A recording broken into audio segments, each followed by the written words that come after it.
Supremacy Games. Chapter 451 to 475. Chapter 451, The Witches.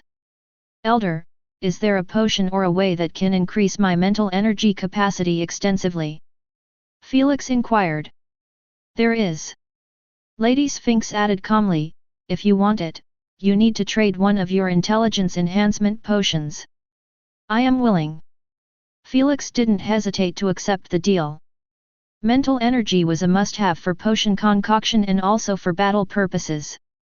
However, those intelligence enhancement potions were bonuses to help him in his path, not a necessity. Hence, losing one wouldn't affect him much.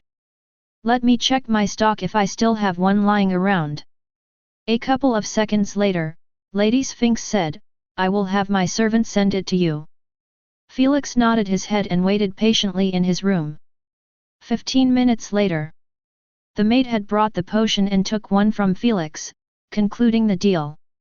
Felix beamed the potion in the spatial card, having no plans to drink it now since that would affect him negatively. After all, he just drank a potion related to the brain and he couldn't drink another right away. 15 minutes later, Felix was standing in front of the castle's gate, wearing a formal suit. Although he was already enrolled in the academy, he had yet to get his own uniform. A few moments later, Felix's ride had arrived. Surprisingly, it wasn't a carriage but a classy red hovercar. The driver wasn't Lara but another witch, who appeared like she was in her 20s. Scarlet, short hair was pulled back to reveal a lean, charming face. Freckles were spread neatly around her nose and cheekbones, leaving a pleasant feeling to those who saw her. Unlike Lara, she had a warm smile on her face, making anyone feel relaxed to be beside her. Hop in, she said, smiling charmingly. Felix opened up the front seat door and sat next to her. After he closed it, he extended his hand for a polite handshake while introducing himself with a faint smile. Felix, nice to meet you. The witch ignored his handshake and gave him a quick friendly hug, making Felix raise his eyebrows in surprise. I am Lobna, teacher Dalalia's 978th student and your soon-to-be senior in the academy. Lobna beamed warmly, so no need for formalities. Well, she seems nice. Felix thought to himself before saying, I appreciate the ride, senior. Lobna pressed on autopilot and turned to face Felix with her soul-capturing blue eyes, showing an unfiltered curiosity and a bit of excitement.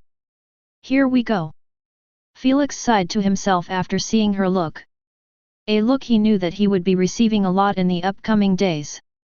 When the teacher told me that a human is going to join the academy, I thought you are going to be a gardener or something, not a student. Lobna leaned closer to Felix and asked, so how did you do it? Only witches can be students and I doubt that you can concoct potions when you don't have the spiritual eye. Felix glanced at her tail's eye that was giving him a curious look and answered casually, I don't have a spiritual eye but I was lucky enough to be born with something like it. Shameless. Asna insulted reflexively, I feel bad for Big Sis Sphinx. On the other hand, Lady Sphinx's eyelids twitched but she didn't say anything at his bullshit. Can you please show it to me? Lobna gave him a puppy look. I don't see why not. Felix shrugged his shoulders and activated his quantum vision while being face to face with her. That made her see the entire process of how his white triangle-like pupil had expanded to its limit to allow the emergence of a new bloodish-red reversed triangle pupil. Before Lobna could comment, Felix blinked once and his eyes returned to normal. Upon seeing that she was left in astonishment, Felix raised an eyebrow and asked, don't you hate me or feel threatened at all? Why would I? Lobna wondered. You know, I am from a different race yet I will be learning potion making. Felix stated with a weird look, I doubt other witches would have been this cool about it. Lobna looked at his eyes and giggled while covering her mouth, you are truly too silly. You think we will consider one human learning potion making as a threat?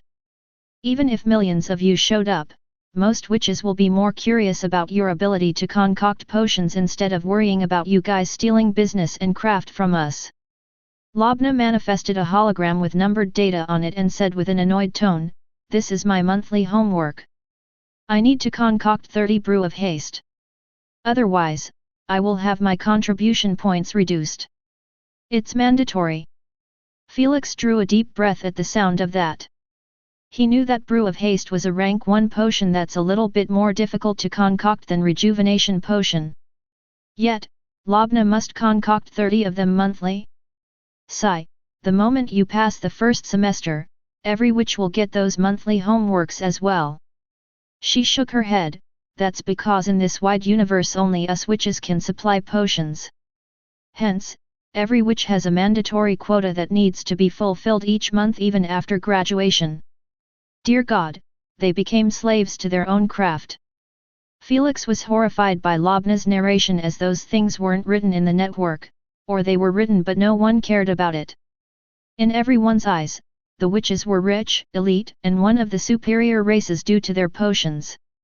But, what most people failed to see was the work behind the daily potions supply that was keeping the majority satisfied. If it wasn't for those mandatory quotas, the rejuvenation potions wouldn't be common and sold cheaply at 10 KSC but found at 5 times their price. That's only if you managed to find them. Enough with this vexing subject, tell me more about your eyes. Lobna pointed at her tail's eye and said with a proud tone, "My spiritual eye allows me to see everything in slow motion for 10 seconds. No wonder Elder Dalilah picked you as her student." Felix raised his eyebrows in surprise at the sound of that. Hence, he understood that since witches weren't born from parents and didn't have any family relations, they need a system of parenting in place to raise the newly born witches. That system was based on senior witches having a mandatory duty to adopt at minimum 5 newly born witches. They need to feed them, house them, teach them about life, etc. Since parent term wasn't being used in the witch empire, this mandatory relation was being considered as teacher-slash-student relation. Naturally, this relation wouldn't last for long. In fact, the moment witches graduate from their elementary school and are fully prepared to learn about potion making in the academies, the younger witches would be considered as adu.l.ts that could take care of themselves. They have gotten a childhood, learned about life and the universe in elementary school.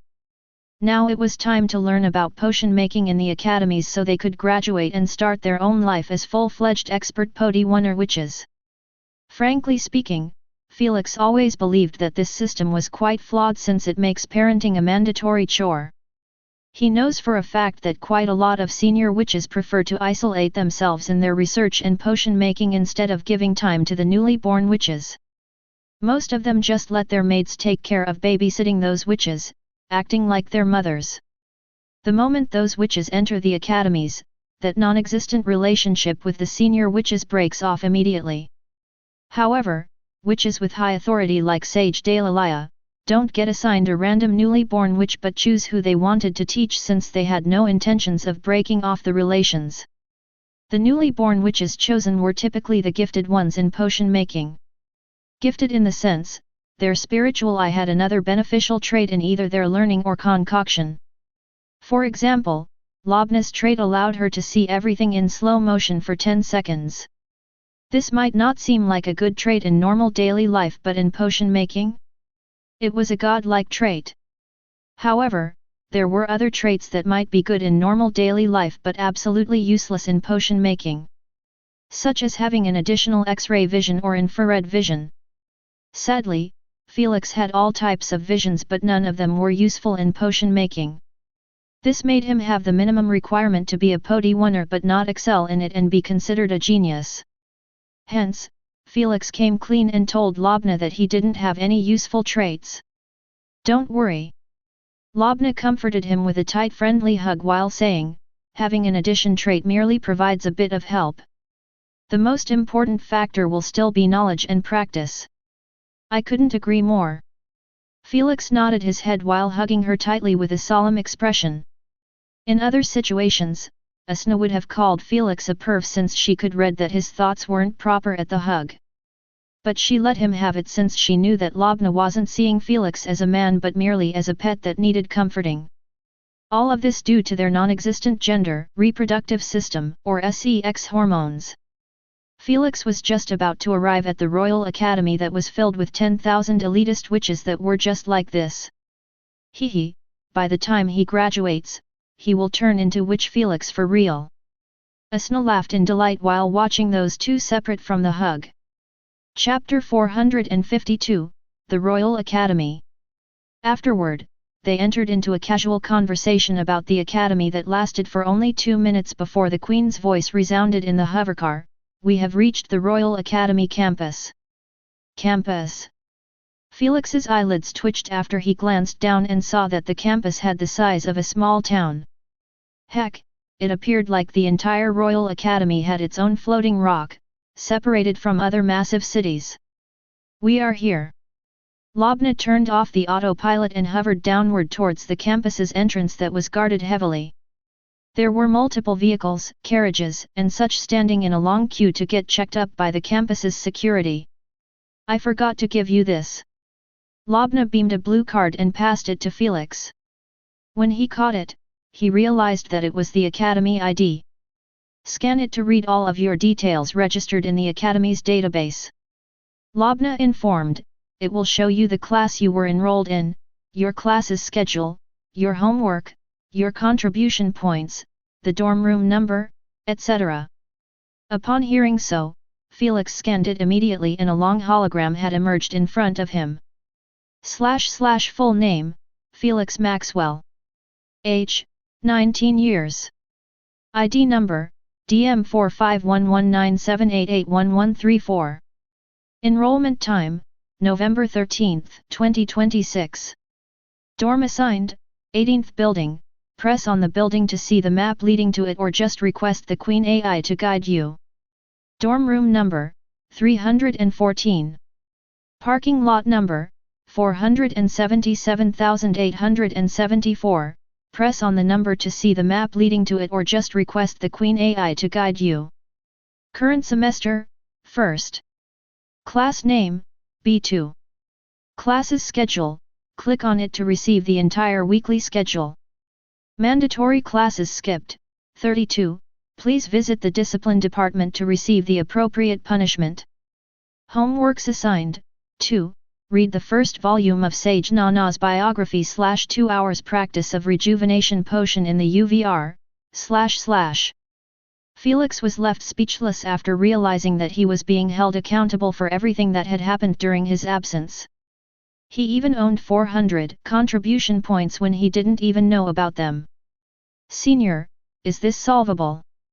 Felix turned the hologram visible, showing Lobna his terrific start in the academy.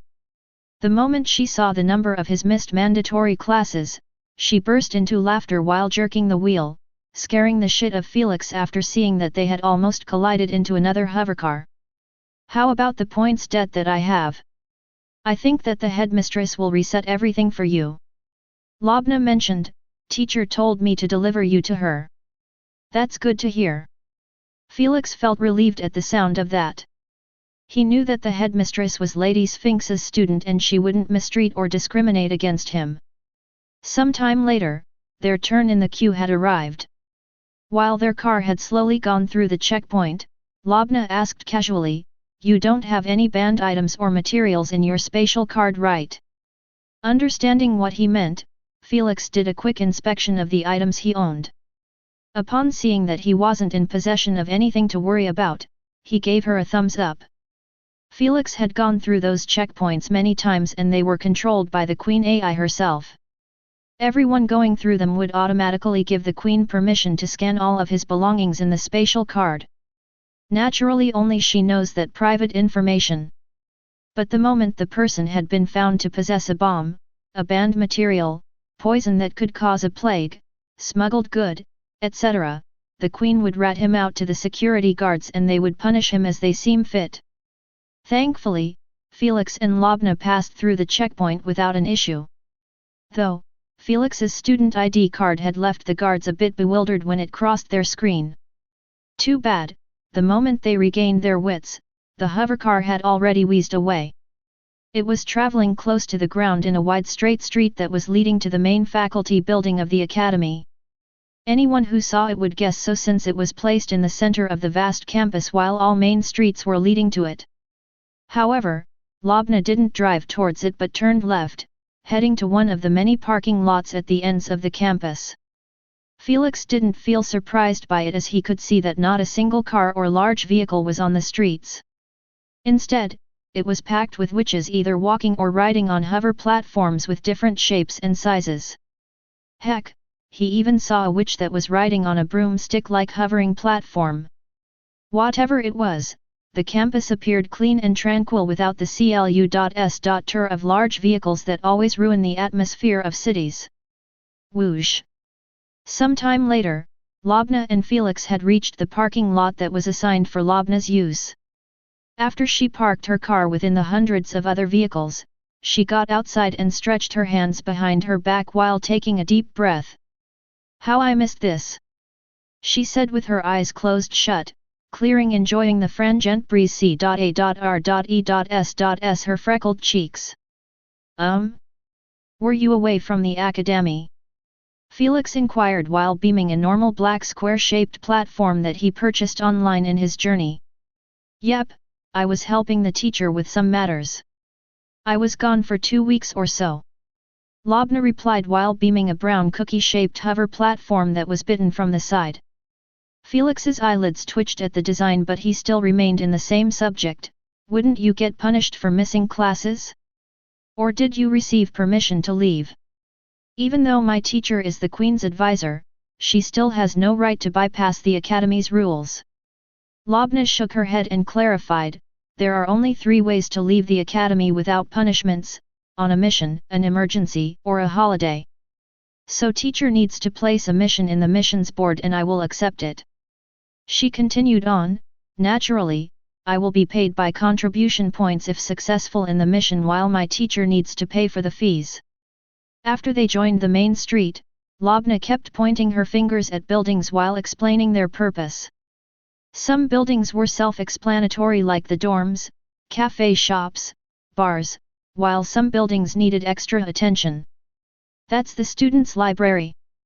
Lobna pointed her finger at an artistic building that gave a sense of solemnness to those seeking to climb its long staircase and enter its gateless wide-open entrance. It had been built with grey stone and decorated with statues of witches holding into either potions or books. Tall, large windows added to the overall look of the library and had been added in a mostly symmetric way. There was a well-made grey book sculpture that was placed at the top of the library, making it clear to anyone that this place was built for those seeking knowledge. Only students and the library staff are allowed to enter it. Lobna explained, "You can rent any book you want. Even books about rank 5 potions.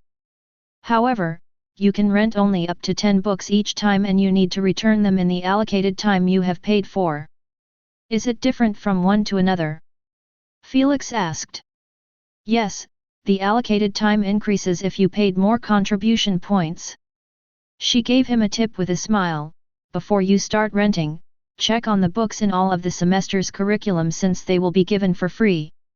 It is always good to save contribution points since they are the currency in the Academy." "Thank you for the advice, senior." Felix nodded his head in appreciation, feeling glad that Lobna was the one guiding him instead of that ice block Lara. He didn't doubt for a second that she would just drop him in the headmistress's office and ditch him. "Senior, is there a way to learn about this stuff on my own?" Felix inquired. Although he knew that Lobna was warm and kind-hearted to explain all of his questions, Felix didn't want to weigh on her too much. He still had hundreds of questions. "Of course."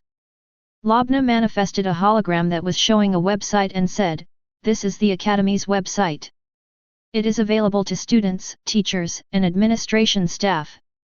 It has everything that need you to know about the Academy. You can even see missions posted here and accept them." "Neat, let me take a quick look." Without further ado, Felix typed the website's names and he was sent to another tab that was requesting to have his student ID scanned. Felix did so and had obtained access to the main page. However, before he could check it, he realized that they were about to reach the main Academy's faculty. He closed the hologram and focused on the crowded entrance of the colossal building that was packed with hundreds of breathtaking witches, wearing black robes with long sleeves and a pointy black hat. "Wanna head to the library or bar?" "Neither, I am too tired. I slept through the last course, please give me your notes." Pleasant voices kept resounding in Felix's ears as he stood right in front of the entrance, allowing him to hear bits of witches' chatter. Unsurprisingly, the witches merely gave him a curious look before continuing walking on their way. Every one of them assumed that he was a staff member, and it wasn't rare at all to see humans or other races on the campus, taking care of those matters. "I am finally here." Felix smirked faintly while jumping down his hover platform and taking the first step towards the main faculty. Chapter 453, Meeting the Headmistress.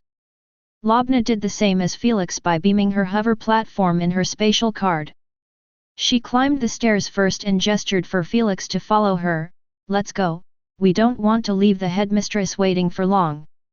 Felix chased after her, completely ignoring the witches who gave him weird looks after hearing the headmistress getting mentioned.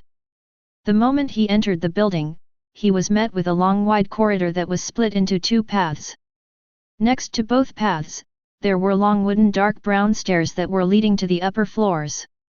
Beneath the staircase, there was a long trophy case that was packed with pictures, green cups, medals, degrees, and more, making Felix raise his eyebrow in surprise. "They sure are dominating most competitions." "Felix!" Lobna called from above the stairs after seeing that Felix was admiring the trophy case. "Coming!" Felix climbed the stairs after her, smiling politely every time he passed by a witch. When he arrived, he noticed that Lobna was accompanied by a witch who appeared like she had just woke up from a coma. Her face was deathly pale while her eyelids were constantly dropping down, hiding her obsidian-like black eyes. She was weirdly hugging a bunch of books instead of having them placed in her spatial card. "Felix, come, come." Lobna dragged Felix next to that witch and introduced him eagerly to her. "Ishtar, this is the human that I told you about an hour ago." "Hello." Felix greeted, smiling wryly at Ishtar. Ishtar opened up her eyes groggily while leaning closer to his face. After inspecting him thoroughly, the first words that came out of her tiny mouth were, "Why do you have holes in your face?" Felix got a bit thrown off by her question as he didn't expect that a witch would be able to notice his mutation without relying on her spiritual eye. He could see that her tail was hidden inside her robe. This made him realize that she could see his mutation, which wasn't supposed to be seen by normal eyes. One needs to zoom in 4 times to spot those holes. Witches' normal eyes weren't able to do so. Upon noticing them, she raised her eyebrows in surprise and asked as well, "What's up with your skin?" Felix would be lying if he said that he enjoyed the feeling of being inspected like this, but he was doing it to others before and it was time for him to be on the side of the coin. "Nothing serious." Felix waved his hand, "It's just a mutation from my newest bloodline replacement." "That's interesting." Ishtar commentated with a soft tone, "I believe that this is an evolutionary trait of the avions." "The hell? Is it really that obvious?" Felix was quite shocked by her knowledge. The avions species weren't really that known by the public and one needs to look for them specifically to get some information about them. The information available wasn't a lot. That's why Felix didn't know about the mutation and its appliance. Lobna tapped her finger on Ishtal's sunken pale cheek and boasted to Felix, "Hee, how do you find my bestie? She is being referred to as the ultimate bookworm in the academy due to the amount of knowledge she knows of in her natural-born photographic memory. You know that I dislike being called with that nickname." Ishtar slapped Lobna's finger and walked downstairs while leaving behind a soft remark, "Let's meet later again. You don't want to keep the headmistress waiting forever." "Crap. Teacher Dalilia will punish me if she caught wind of this." Lobna held Felix's hand and tried to dash through the corridor. Arg!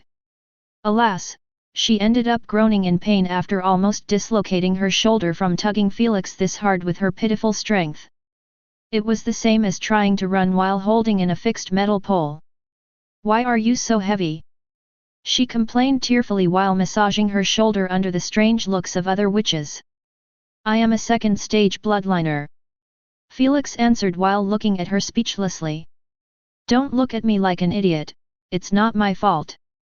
Lobna w.h.i.n.ed while walking with a faster pace ahead of him, it's almost impossible to meet with a human bloodliner on the campus. Is it because of security? Felix asked after he caught up to her. He was speaking out loud, completely ignoring the murmurs of the witches walking near them. Understandable. Felix nodded his head. He knew that witches might be strong enough to take care of normal humans and other non-combat races due to drinking strengthening potions, but they had absolutely no chance against even a peak first-stage bloodliner. Hence, Felix's existence in the academy was actually like a butcher in a pig farm, as he could kill any witch he wanted in a split second. This made him realize that he was probably going to sign a contract in the headmistress's office to avoid this from happening. Hopefully, it's nothing too demanding. Felix thought. In a short while, Lobna and Felix reached the headmistress's office that was on the 4th floor, which was also the highest one in the building. Although there weren't many floors, the building's size was still massive due to its width, making Felix guess that there were probably hundreds of classes on each floor. I am leaving now. Lobna touched Felix's bracelet and waved her hand with a pretty smile. Call me later to hang out on the campus. I will show you around. He quite liked this witch and decided to tour the campus with her instead of Lara. But for now, it was time to deal with the last step of enrollment. He walked to a desk that was placed near the headmistress's office and introduced himself to the headmistress's assistants. Felix, I am here to see the headmistress. ID. The headmistress's assistants said bluntly. Felix gave her his ID, not minding her tone since she was a dark half-elf. He knew that all of them had a bit of a nasty personality. Heck, he was more curious about the headmistress's reason for hiring her as an assistant with her race's known impolite attitude. The headmistress's is in a meeting. The headmistress's assistant informed, go sit at the waiting lounge, I will call you when she is done. Felix nodded his head in understanding and walked to the bench that was attached to the wall. There were already 2 witches sitting on it. They didn't even notice Felix as their attention was fully placed on their holograms. Just like them, Felix opened up his student's profile and engrossed in reading it fully this time.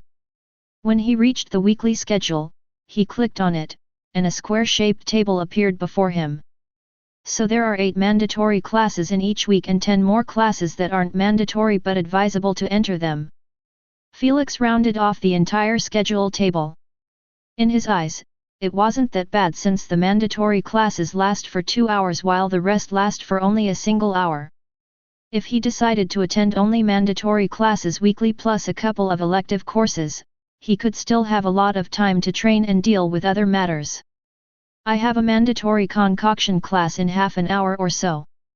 Felix closed the hologram and wished while gazing at the closed door of the headmistress's office, hopefully, I will catch up to it. The moment he thought so, the door opened up, showing a witch exiting with her head bowed slightly. Unlike students, she was wearing a red robe and a hat, making Felix instantly know that she was a teacher and not the headmaster. Since every witch appeared like a young maiden in her 20s, the teachers and students were separated by the uniform's color and the logo in their uniforms.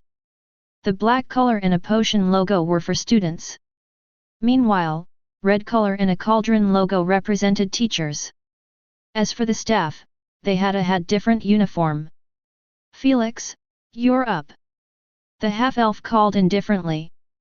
Without further ado, Felix walked to the half-opened door and knocked it twice politely. Come in. After getting permission from such a reposeful voice, Felix entered the office and closed the door behind him. When he turned around, his eyes came in direct contact with a penetrative gaze by the headmistress's giant tail's eye. It was chocolate brown in color while the pupil was 3 straight vertical lines, making Felix a bit doubtful if she could even see well with such a weird-shaped pupil. However, he kept those thoughts to himself and merely bowed his head slightly in respect, not wanting to enter a staring contest with the Royal Academy's headmistress.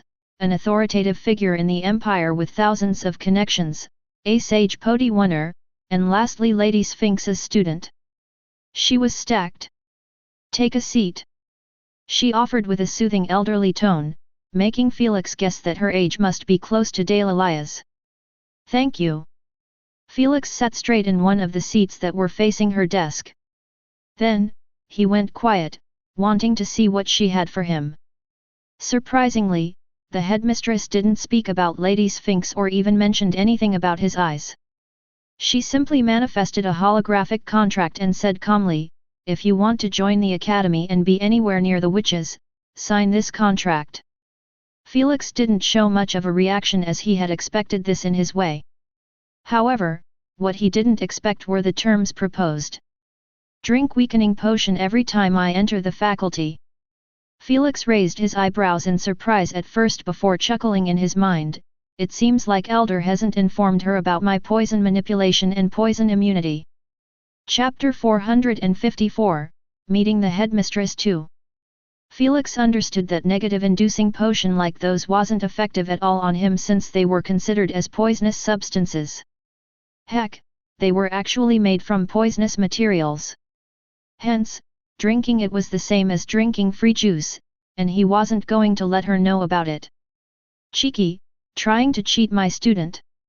Lady Sphinx smiled faintly, "I allow it, just don't come crying to me when she finds out about it during your UISG games." Felix flinched at the sound of that, but he still didn't plan on telling the headmistress about it. He understood that the moment he signed this contract, the headmistress wouldn't be able to modify the contract when she realizes that she had been duped. Though that would happen months from now to even a year, depending on Lady Sphinx's research results. After all, he couldn't participate in the UISG without Lady Sphinx's enhancements. This meant, by the time the headmistress finds out about his poison manipulation and such, she would realize that Felix had spent months in the academy without harming a single witch. That should ease her mind a little, at least, that's what he believed would happen.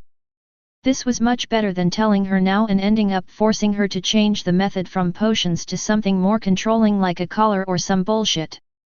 "If you don't understand a term, feel free to ask," the headmistress said calmly after seeing that Felix wasn't flipping to the next page. "I am good." Felix showed her a polite smile and returned to reading the rest of the terms, which were pretty standard. Obeying the academy rules, listening to the teachers and respecting them, giving permission to the Queen to supervise any cheating attempts, either in homework or exams, etc. He wasn't having problems with them since he requested the Queen to compare this contract with the Academy's contract posted on the website, and she had informed him that they were the same one, naturally, besides the power-limiting term. Hence, Felix signed it without raising a complaint. Interesting. He is really willing to weaken his strength. The headmistress raised her exquisite thin brown eyebrows in surprise at the sight. Based on what she read about Felix and Landlord in the network after Lady Sphinx informed her about him, she understood that he was stubborn and uncompromising in such situations. She thought like this because she wasn't informed about their relationship. Nevertheless, she realized that Felix was quite important to Lady Sphinx since she was never given such a request before. Was my first impression of him mistaken? It can't be. The headmistress withdrew the signed holographic contract and thought, if he is willing to go this far to learn potion making, then his resolve is admirable. Sadly, it wouldn't change the trajectory of the media storm that the academy would be exposed to when the news spread out. Plus, the troubles he would face dealing with other witches with a superiority complex in the academy. It seemed like the headmistress started considering Felix as a pain in the A.S.S. before he even got to wear the academy's uniform. That's to be expected, as Felix would be drawing a lot of eyes on him from every race due to being the only non-witch who was in the academy. That's a piece of massive news. Should I head to the class now? Felix inquired after seeing that she was merely staring at him with a hint of annoyance. Not yet. The headmistress slowly stood up and gestured with her finger for Felix to do the same. Then, she went to a wooden closet and opened it up. Nanosuits. Felix was quite astonished by the sight. It wasn't because of the process itself but the implication of the uniform being based on nanosuits. It meant that every witch in the Royal Academy was wearing one. There were tens of thousands of them, making it almost unfathomable how much they would have costed the Academy. "This is your uniform, a 7th generation nanosuit." The headmistress handed it to him neatly and said, "I don't care what you wear in your room, or in the campus. But, in this faculty, I expect to see only this uniform." "Understood." "Yes.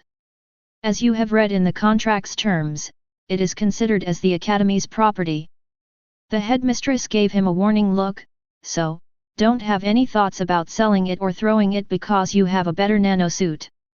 Cough, the thought never crossed my mind.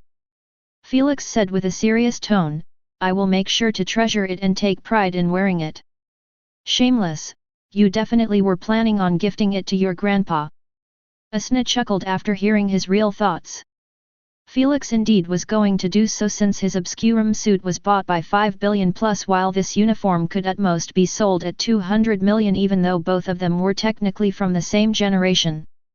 That's due to the Futharks engraved in the obscurum suit.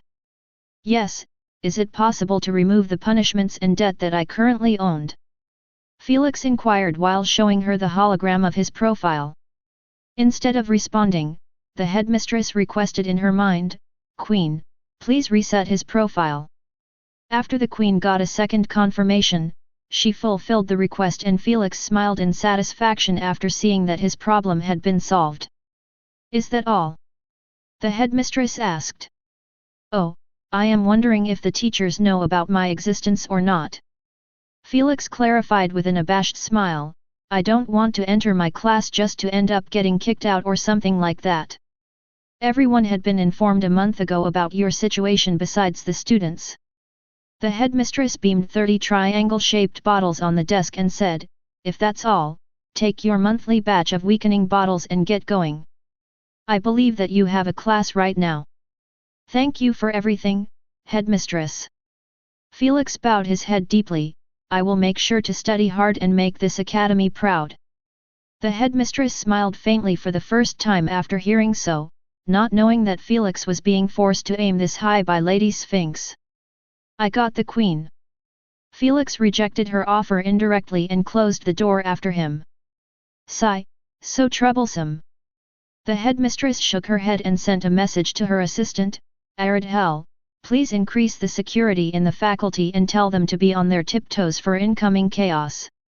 Also, start preparing for a media conference after midnight.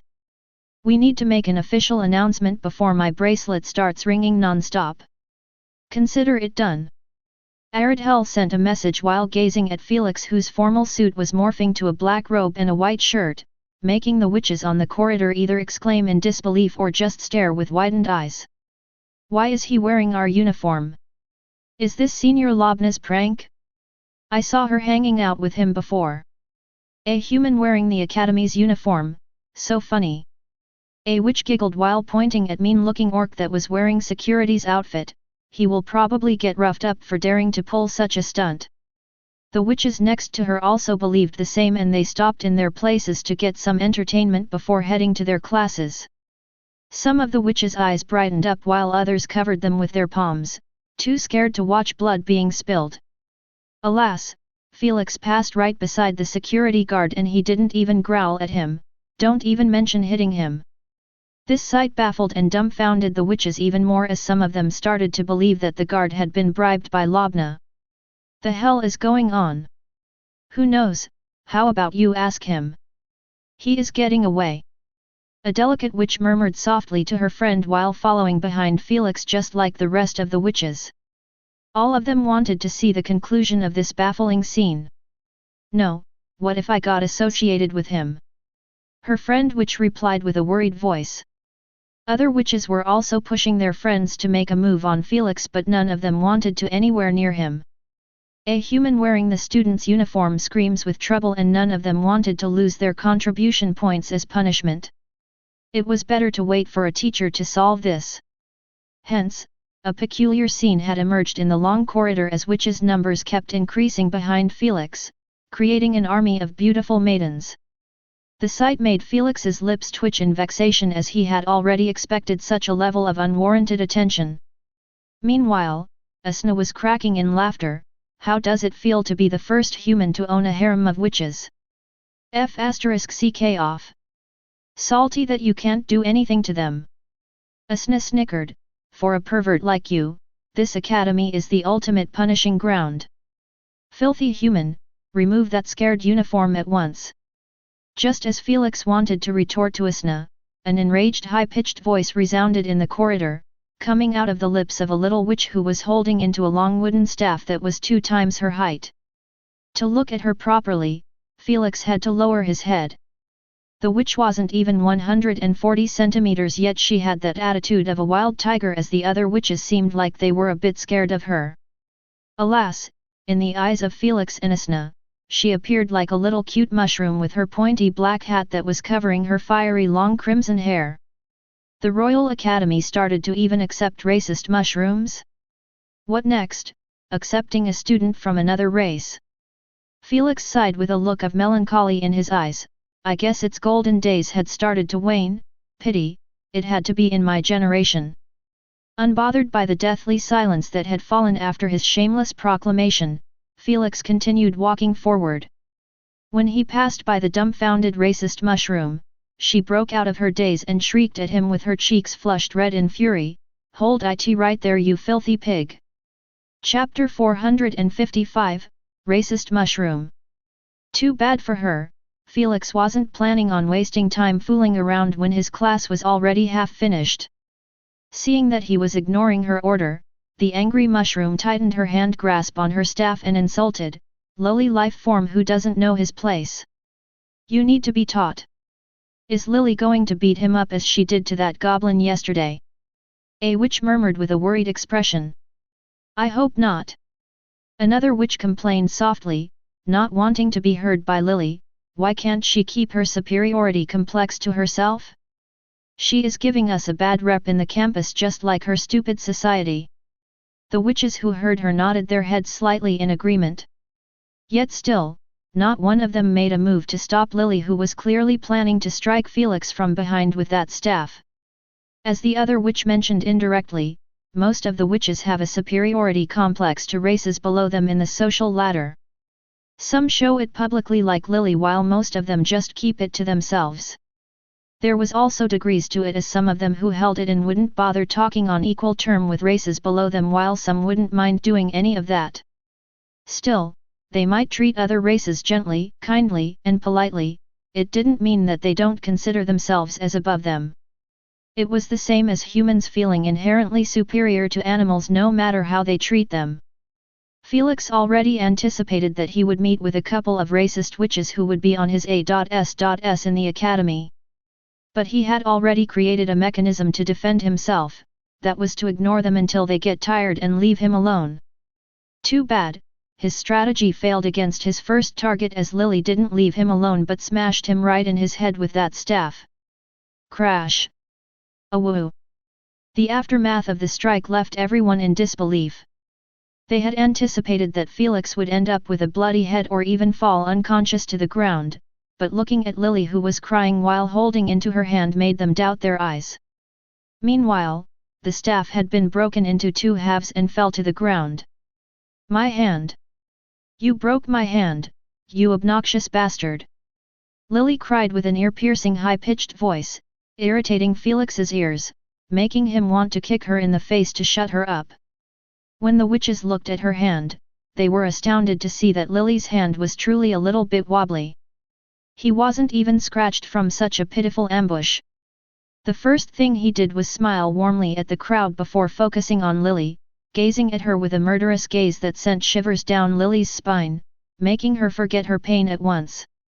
She felt like she was being gazed at by a predator who wouldn't hesitate to snap her neck at any moment. However, Felix did nothing of such sorts. Heck, he didn't even speak to Lily. He simply voiced his complaint calmly, "Queen, I have been assaulted physically by another student." Before the witches could comprehend what he said, the Queen's monotonous voice resounded in the area, "Lily, second-year apprentice Podi Wunner, you have broken Rule 14 of the Academy's Rules Book. Based on the terms, 1,000 contribution points will be deducted from your account. In addition, please willingly head to the disciplinary department to receive your correspondent punishment." By the time the Queen finished speaking, the atmosphere had gone stale and heavy like weights had been placed on the witches' minds, making it tough for them to analyze the content of the conversation. Assaulted physically by another student? Queen listening to him and lying down one of the worst punishments in the academy? Doesn't that mean he is truly a student? Questions like those coursed on their minds, making them have a single unison thought at the end. Impossible. You are a real student? Lily stuttered in disbelief while looking at Felix's composed expression. The witches have grown even more silent after hearing her question, wanting to listen carefully to his response. Even the orc guards who were planning to escort Lily away decided to give Felix the chance to explain himself since they wanted to avoid any further confrontations like those in the future. What's going on here? Upon hearing this devilish familiar voice, the witches all yelped in fear while lowering their heads, not wanting to attract the attention of teacher Jamila. She was brown-skinned and had short curly black hair that goes well with her black eyes and the red robe she was wearing. Her expression was stony and cold, making the witches tremble in their places. Who is she? Felix knitted his eyebrows at the sight. He didn't know why the witches were terrified of her and he truly didn't want to know why right now. I won't repeat it again. Teacher Jamila said, narrowing her eyes at Felix and the rest. A few seconds later, the security guard went back to his position, leaving teacher Jamila to focus on Felix and Lily. Sigh, here we go AG. Just as Felix thought that he would be targeted by the teacher as well, he was surprised to see her glaring at Lily. What are you still doing here, Lily? But, human. You better shut up and head to the disciplinary department in under 10 minutes if you don't want to run 30L.A.P.S in the field.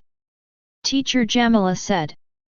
Upon seeing that she meant business, Lily swallowed her disgruntlement and stood back up while holding tightly onto her broken wrist. Then, she glared at Felix hatefully and said with a suppressed tone, "This is not over, you filthy human. You will pay for this. Bye-bye racist mushroom." Felix waved his hand at her with a faint grin, making her nostrils flare up in fury at his insulting nickname.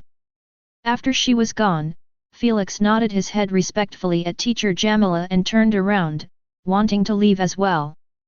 "Hold it right there," teacher Jamila said while approaching him. "Hopefully, she won't lecture me or something." Felix sighed but he still stopped. "Your name is Felix, right?" Teacher Jamila asked sternly after reaching his side. "Yes, teacher. You appear different than the picture they had given me," she said while glancing at his hair and eyes. "New bloodline." Felix replied straight to the point. Teacher Jamila sized him up for a few seconds before turning around, looking at the crowd of witches that was gathering in the area. All of them lowered their heads at once. If it wasn't for their curiosity to know the situation revolving around Felix being a student, they would have already bolted away from teacher Jamila. By the time she was done, only loud gasps resounded in the area as the news was still too much to stomach for those witches. "I will be under your care." Felix nodded his head slightly to everyone with a polite charming smile. Then, he looked at teacher Jamila and requested, "May I head to my class? I am already late." "Let's go." Teacher Jamila said, "I will guide you to your class." Felix's eyelids twitched at the sound of that but he didn't want to reject her offer publicly. Hence, he walked with her through the dazed witches who were gazing at Felix's eyes with a hint of intrigue and wonder. Most of them had only one question coursing in their minds: how? Some time later, Felix and teacher Jamila had reached Felix's class that was held on the second floor of the faculty. Since Felix was accompanied by teacher Jamila, every witch who wanted to follow after them had decided to give up on that thought after getting glared at. Hence, they reached it swiftly and without other problems rising up. Knock knock. Teacher Jamila knocked twice on the lecture hall's door and opened it up slightly. Felix managed to glance within the class and found that it was packed with tens of witches, who were sitting on long benches chairs that were connected together. The classroom appeared somewhat like the Earthlings University's lecture halls. "Sorry to interrupt your class, Teacher Sana," Teacher Jamila said politely while dragging Felix with her inside the lecture hall, attracting everyone's attention due to his uniform. Even the sleepy witches were forced to snap out of it by their friends. "You got to be kidding me," Lara murmured with her widened eyes affixed on Felix. She was seating in the first line, making her instantly find out about Felix's identity even though his hair and eyes had changed since the last time she saw him. When Felix and Teacher Jamila reached the podium that was placed in front of a humongous holographic screen, noisy chatter broke out in the lecture room as young pretty witches started pointing at Felix while conversing with their seatmates. "What's going on? Don't tell me a human is going to join our class." Teacher Sana fixed her large circular glasses clumsily while requesting with a soft tone, "Please be quiet." Alas, no one listened to her request as her voice barely echoed in the noisy hall. Upon seeing so, she gave Teacher Jamila a wronged expression that would melt anyone's heart. Bang! "Silence!" Teacher Jamila shouted as she pounded the podium with her fist, scaring even Teacher Sana. That did the trick as not a single peep was heard anymore in the hall. Every witch acted as docile as a kitty. Seriously, why everyone is afraid of her? Felix wondered with a curious look. Chapter 456, The First Class in the Academy. "Teacher Sana, this is Felix, the human student we were informed about by the headmistress last month." Teacher Jamila sent a telepathic message. "Darn it, why am I always so unlucky?" Teacher Sana complained tearfully, couldn't he wait until tomorrow to join Teacher Hala's class? "I can't deal with the chaos that will raise after we break the news to the class. That's why I am here." Teacher Jamila comforted her, "I will handle it for you." Teacher Sana's eyes brightened up after hearing so. Without being told what to do, she quickly got down from the podium and stood beside Felix with a shy expression, making him at loss for words at her antics. He could clearly see that she had the opposite personality of Teacher Jamila, as she was too nice and well, bullyable. "Hee, I have a feeling that she will be my favorite teacher." Felix grinned wickedly, scaring Teacher Sana's off when she saw the way he was looking at her. "Human, come introduce yourself to your future classmates." Teacher Jamila gestured for Felix to stand on the podium with her. "Certainly." Felix switched to his go-to-fake warm smile and walked to the podium. When he stood on it, he was able to see the entire classroom clearly and the witches who were giving him dumbfounded looks. "Lara in my class." In a split second, he spotted Lara staring at him with a deep frown, making him give her a wink just to tease her a bit.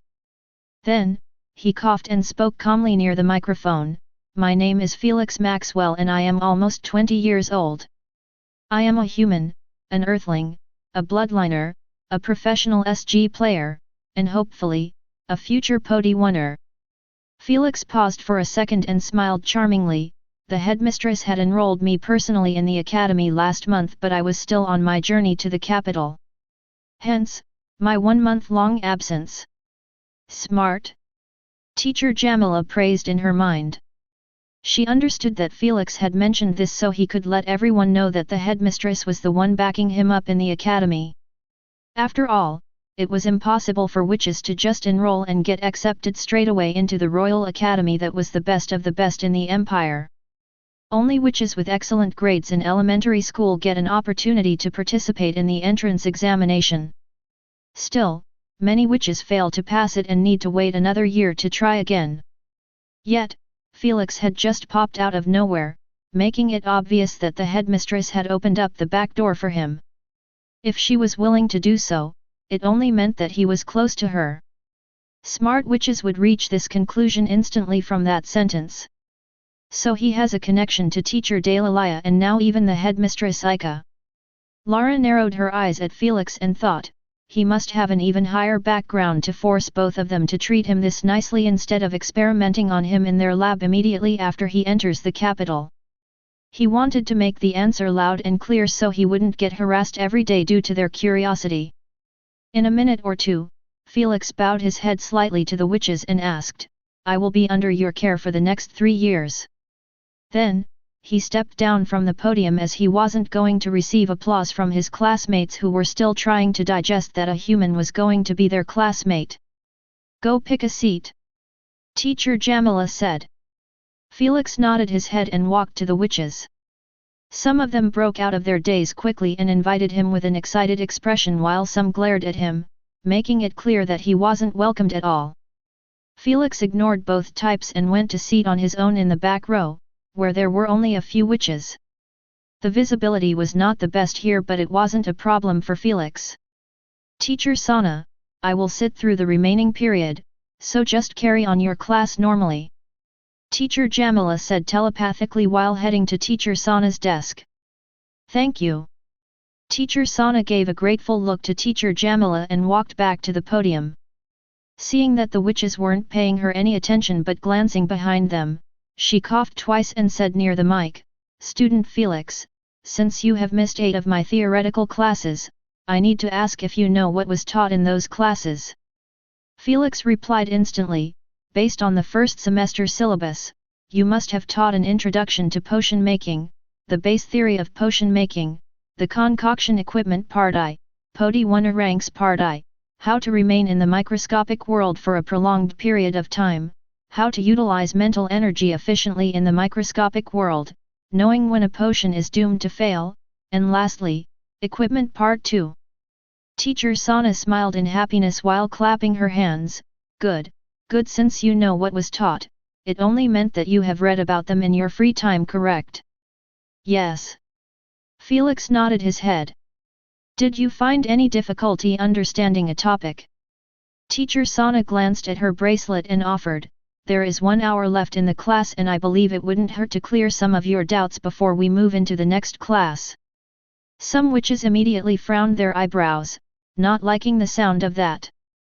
If it wasn't for Teacher Jamila staring at them with an indifferent gaze, they would have already complained about her suggestion.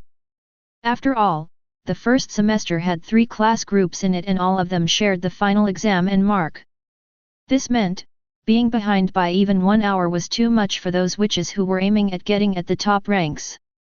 Not one of them was going to laze around and get a bad mark. This signified that was going to be a hellish competition between thousands of smart witches to emerge in those ranks, plus 1 witcher. "Thank you for the offer, Teacher Sana, but I don't want to delay the class just so I can catch up."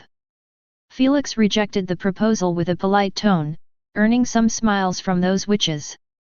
Upon seeing so, Felix smiled back at them while thinking, getting close to the class would help me in the long run instead of isolating myself. This was indeed the best move to make currently since Felix wasn't in the Milky Way galaxy anymore. He was in a foreign land with a foreign race. To survive those next 3 years, Felix needed to be a friend of the witches instead of their enemy. To achieve so, he needed to give in at the right moments like those. "I guess you are right, but," Teacher Sana said with a saddened tone, "I still don't like having a student that is behind." A couple of witches glanced at Felix with playful smiles and instantly raised their hands in the air, asking for permission to speak. Naima turned around to look at Felix and offered with a pretty smile, "How about I teach you about those classes in private? I have good notes on the subjects." The other witches, who raised their hands with Kana, all dropped them with a dejected expression. It was clear that they had the same idea. However, Felix didn't immediately accept since he had no idea if she was truly offering her assistance or she simply wanted to get close to him to sate her curiosity about the whole matter. "Whatever, if she doesn't want to stick to her word, I can simply leave." After making his decision, Felix smiled politely at Naima and said, "Much appreciation." Seeing that he had accepted, the witches immediately sent telepathic messages to Naima, "Sister Naima, can I join please? I will buy you drinks if you let me join your study group." "Sister Naima, I will waive those 200 contribution points that you own main if you let me in. Tens of messages like those rained on Naina's mind until she had enough and blocked all of them from contacting her. She was already going to invite her friends over. Any more and it would turn into a party instead of a study group. Felix didn't notice it since his attention was placed on teacher Sana, who had returned to continuing her lecture after they dealt with his matters. Everyone stopped chatting at once and focused as well on the lecture in complete silence. But under this facade of peacefulness, a storm was brewing in the network. A storm that was going to be caused by Felix's news, which was being spread like fire on the witch's social media pages. Everyone who shared the news used one hashtag, a human potioneer. Chapter 457, the news spread throughout the academy. An hour later. Alright class, that should be all for today. Teacher Sana snapped her finger and the holographic screen had been closed shut, concluding the lecture. Well, that was a bit tough to understand. Felix massaged his eyebrows with his eyes closed shut. Since he came in the middle of the class, he already missed half of the lesson, making it extremely difficult to understand what she was talking about. Especially when she was using terms that were unfamiliar to him. It was like a 6th grade student attending a math class with variables and constants. But, he had everything recorded and he was going to ask for the first half of the class from Naima when they set a study group. Speaking about her, Naima and a couple of few daring witches could be seen approaching Felix from every direction, appearing quite intimidating. This time, Teacher Jamila wasn't here to help him out as she had left with Teacher Sana. She wasn't going to babysit him throughout the entire semester. It was time for Felix to mingle on his own. Mind if we called you Felix? Naima inquired politely the moment she sat next to Felix. Please. Felix replied, smiling. The other witches also filled up the empty seats, leaving the rest to stand around Felix, completely hiding him. I really don't want to be in his place. Lara shook her head at the sight and walked outside of the lecture hall, heading to the next mandatory class that was about to start in 15 minutes.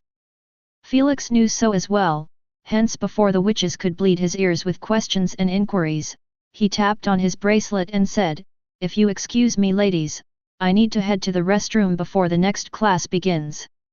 Naima's eyes brightened up at the sound of that. She quickly held Felix's hand and offered while glancing at his crotch with an intrigued look, let me take you to the restroom. Ha ha ha, it's so obvious that she is interested in your package. Asna laughed while eating popcorn, completely engrossed in watching Felix. Felix's eyelids twitched after hearing Asna's claim, but he got to agree with her. He could see that not only Naima but the rest of the witches around him were all eyeing his crotch like it was the most interesting thing in their eyes. Cough, thank you for the offer but I have already visited it before so I know where it is. Felix excused himself the moment he declined her offer by jumping over their heads and landing behind them softly like a feather. Before they could react, Felix had already disappeared from their vision, leaving them shell-shocked by his quick escape. You can run but you can't hide. Naima giggled while pressing a finger on her pink lips. Let's head to the next class. Naima said while standing up, he will be there. Her friends accompanied her while the rest of the witches split up into groups and went on their own way. But all of them had a holographic search engine in front of them. They weren't able to make research on Felix in the class since it was banned to avoid distractions during class. Now, some typed Felix's entire name and some went straight to the Milky Way Galaxy News and started reading about Felix. Whatever method used, all of them reached 4 conclusions about Felix: he was filthy rich. Wanted. Strong bloodliner. Popular SG player. Too bad, those young flowers merely got extra interested in getting to know more about Felix. Hence, they continued to watch his videos, reading the ongoing drama about his bloodlines, watching some highlights about the games while discussing them. When they were walking in the faculty corridors, they realized that rumors about Felix's existence had already been spread extensively as most witches were speaking about him. Some believed that it was a rumor, but the majority realized that it was real. After all, some recordings of Felix's fight with the racist mushroom had already been spread in the Academy's forums. This had happened in the past hour, and now the forums were already buzzing with discussions about the human potioneer. Some were requesting his class number and some were asking about his last spotted location to come and see him. Felix anticipated this and was fully prepared to counter it. He simply drank invisibility potions and walked through the corridors without being noticed by witches, who were searching for him. It wasn't against the rules to drink potions in the faculty, but their effect shouldn't be negative or harmful. Plus, they weren't allowed to be drunk in classes and restricted places. However, he was stumped when he saw that a group of witches was standing in front of the door, completely blocking it. None of them are my classmates, Felix concluded after inspecting their faces up close. He wasn't proud of it, but when it came to memorizing beautiful faces, he was top-notch. It seems like they have found my name enlisted in B2 class and came here to intercept me. Felix reasoned after seeing that all of them were chatting together while glancing left and right like radars. Well, I can only hang in the corridor next to the wall until the teacher comes and send them away. Felix planned while leaning against the wall, avoiding contact with any witch in his way. He understood that if he went now, everyone would gather around him after his invisibility gets deactivated. Then, they would start harassing him just like before. He wouldn't mind if it was 1 or 2 witches, but tens of them? That was a bit out of his league. This situation will probably take a few more days to cool down. Felix sighed. Just like the movie Ted, the talking bear who came to life had created a massive shockwave throughout the world, but after a while, people started considering it as the norm. Felix was Ted in the academy and he honestly didn't want it since he was already behind by a month and he couldn't afford to not learn anything in the next 5 months. If he didn't reach the top 3 in this semester, Lady Sphinx would set him straight. Is he really not coming? Should we leave? Our class is about to start soon. I am leaving, I have homeworks piling up. When Felix got a bit closer to the witches, he managed to pick up some of their chatter.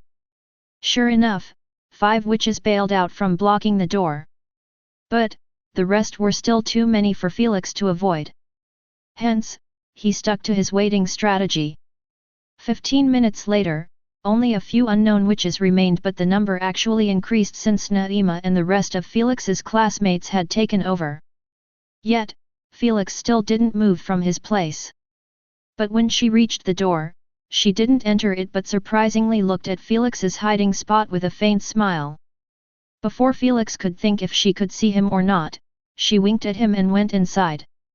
How? She wasn't using her spiritual eye. Felix raised his eyelids in surprise and thought, does she have another trait in her normal eyes or did she drink a potion that provides long-term vision-typed abilities? While Felix was thinking about this, the witches had quickly scrambled either inside the class or walked away after they spotted an incoming stunning witch wearing a red uniform. Her eyes were scarlet, her nose was a tiny button while her lips were plump and scarlet just like her eyes.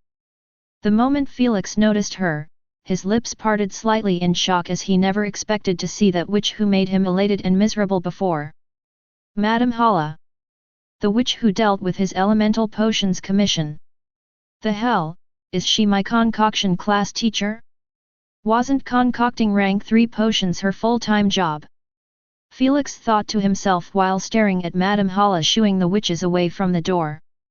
Upon seeing that the premise was cleared, Felix dropped those matters for now and entered the class in a sneaky manner. Sir Felix, please deactivate your invisibility or you will receive a penalty for breaking the rules. The Queen informed, no potions are allowed in class. Felix ignored her and sprinted to the semi-empty back row. The instant he got comfortable, he wiped his sweaty forehead and coughed. That was more than enough to remove the invisibility effect. A ghost. A witch who was sitting somewhat next to him screamed with a spooked expression after seeing Felix emerge out of nowhere. Her scream was loud enough, it attracted the other witches. The moment they saw Felix, they realized that he might have been using an invisibility potion to avoid detection. But none of them seemed worried by it as they had their own special vision trait in their tail's eye. Now that they knew what Felix was relying on, they wouldn't hesitate to use them even if it meant wasting precious mental energy. Everyone pay attention here. Teacher Hala clapped twice and the classroom door was closed, marking the start of the class. The witches focused on Teacher Hala, deciding to deal with Felix after the class. Chapter 458, Concocting Rejuvenation Potion. Teacher Hala manifested a humongous holographic screen and on it were materials, their description, uses, and names. Above it, there was a potion and its recipe to concoct it. Today we will be continuing our practice of rejuvenation potion. Teacher Hala clarified while eyeing Felix, since concocting this potion is one of the requirements to get the apprentice Podi-1er license, we will be mostly working on it with some other potions on the side this semester. Alright, close your eyes and enter the UVR's version of the lecture hall by using the link on the screen. Teacher Hala was the first to sit on her desk and close her eyes. With great familiarity, the witches placed their heads on their hands and logged in as well. Felix looked around him for a second or two before copying the link and using it to log in after them. When he opened up his eyes, he realized that nothing changed. He was still in the same chair and in the same lecture hall. Everyone was in their places like they were still in reality. The only difference would be the newly emerged lab next to the Teacher Hala. It was almost identical to the one Felix saw during his elemental potion concoction. Two long tables, one filled with glassware while the other had materials, vials, and equipment placed in an orderly manner. There was a wooden circular table sandwiched between them. A bronze cauldron was placed above the hole in the center of the table. Although I have already given you a demonstration, I will do it again since a new student had joined us. Teacher Hala said. The witches didn't complain about the arrangements since it was always a learning experience to see a senior witch concocting a potion. They could learn something every time.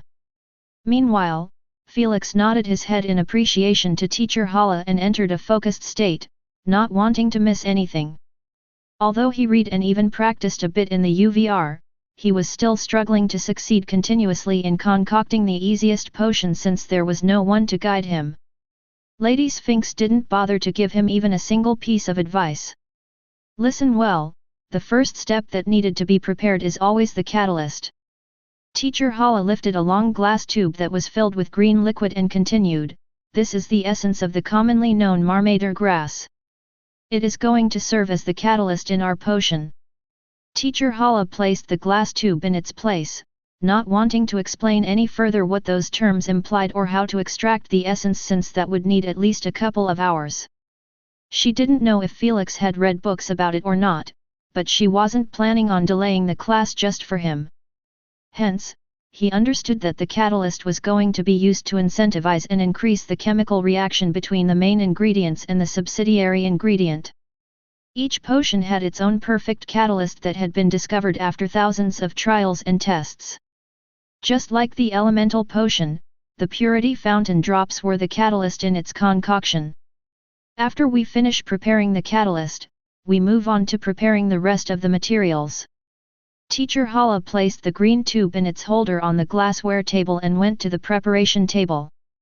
On it, there were the known materials for rejuvenation potion. The main ingredient was a leaf of dire boxwood. It was a big yellow leaf with black dots on its entire surface. The subsidiary ingredient was 3 feathers of a fake vermilion bird. They were placed neatly on the table. Just like you get taught in the materials preparation class, you need to cut the leaf into tiny pieces and place them in a bowl. Teacher Hala explained while cutting the leaf meticulously like a world-class chief. Then she threw the calamus of each feather away while the veins were mixed together with the pieces of the leaf in one bowl. After mixing them carefully, you leave them together for 2 minutes.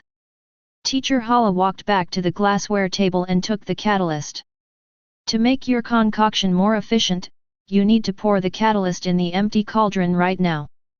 Teacher Hala opened up the bronze cauldron's lid and poured the green liquid inside. Then, she turned on the fire and closed the lid on it. Felix understood that this step was required in possibly every potion concoction. Catalyst needed to be always thrown first and prepared to receive the rest of the ingredients so the reaction would occur instantly. It takes exactly 2 minutes for the catalyst to be fully heated and prepared. Teacher Hala clarified, hence the moment the leaf's pieces finish absorbing healing properties from the veins, you could straightaway start the concoction.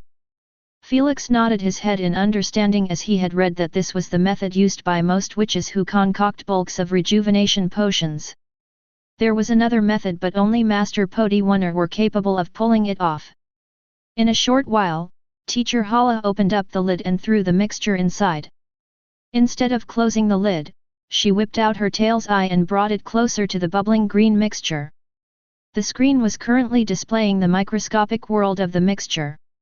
However, it wasn't static at all but moving left, right, up, and down with a terrifying speed, making it almost impossible to see what was going on. However, no one seemed bothered by their inability to see the process as they knew that when Teacher Hala finishes, she would play it back in slow motion. 30 seconds later, Teacher Hala switched her vision to her normal eyes, making everyone focus back on her. She immediately closed the lid and increased the fire to the limit. Felix noted down everything she was doing since all of those steps were a must to make the concoction turn successful. Especially the time. It needed to be respected down to the second. Hence, Teacher Hala turned off the fire exactly 5 seconds later while opening the cauldron's lid in one single motion. Whoosh! Greenish smoke surged from within the cauldron and spread throughout the area, making the witches near the cauldron enjoy a fragment filled with life and vigor. Teacher Hala smelt this fragment so many times she was numbed to it. Thus, she went to the glassware table and picked an empty spherical glass potion. A few moments later, the potion was filled to the brim. Teacher Hala placed the cauldron in its place and closed its lid. Then, she held the potion before everyone and said calmly, "If you have any questions about the external process, feel free to ask before we switch to the internal process."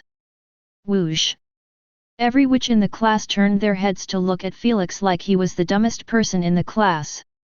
Felix's lips twitched but he didn't raise his hand to voice a question. He didn't have many troubles with external concoction since it wasn't really that hard for rejuvenation potion. What he was finding difficulty with was the internal concoction that was based on the microscopic world. Upon seeing that no one was lifting their hands, not even Felix, Teacher Hala placed the potion on the table and clapped her hands twice. "Pay attention to the screen," Teacher Hala mentioned while glancing at Felix. "Rank 1 potions are the easiest to concoct for a simple reason. You are not required to tamper with the molecules of the ingredients, but simply supervise the mixture and destroy the microorganisms that are refusing to die by heat." Felix understood this much and even memorized the microorganisms' types and some of the common ones' names. Each type had characteristic cellular composition, morphology, mean of locomotion and reproduction. Most of them could be easily killed by either heat or extreme coldness. But the ones found in the materials used for the concoction were too tough to be killed by normal means. Each material could host potentially millions of those microorganisms since they were rich in elemental energy, attracting them like bees getting attracted to flowers. If they couldn't be killed to clean the materials completely, the potion concoction would be affected negatively since they would be merged with the mixture. For potions that require meticulous steps and recipes, their existence made it impossible for them to succeed. The only way to destroy them without affecting materials at all was by controlling mental energy at a microscopic level. Any other method that was tested resulted in the materials getting affected. Felix read that the metal race was still working to this day on creating a substance that could totally get rid of those microorganisms without leaving a trace like the witch's spiritual eyes. So far, nothing was heard from this project. But if it succeeded, it meant that other races would be able to concoct basic rank 1 potions.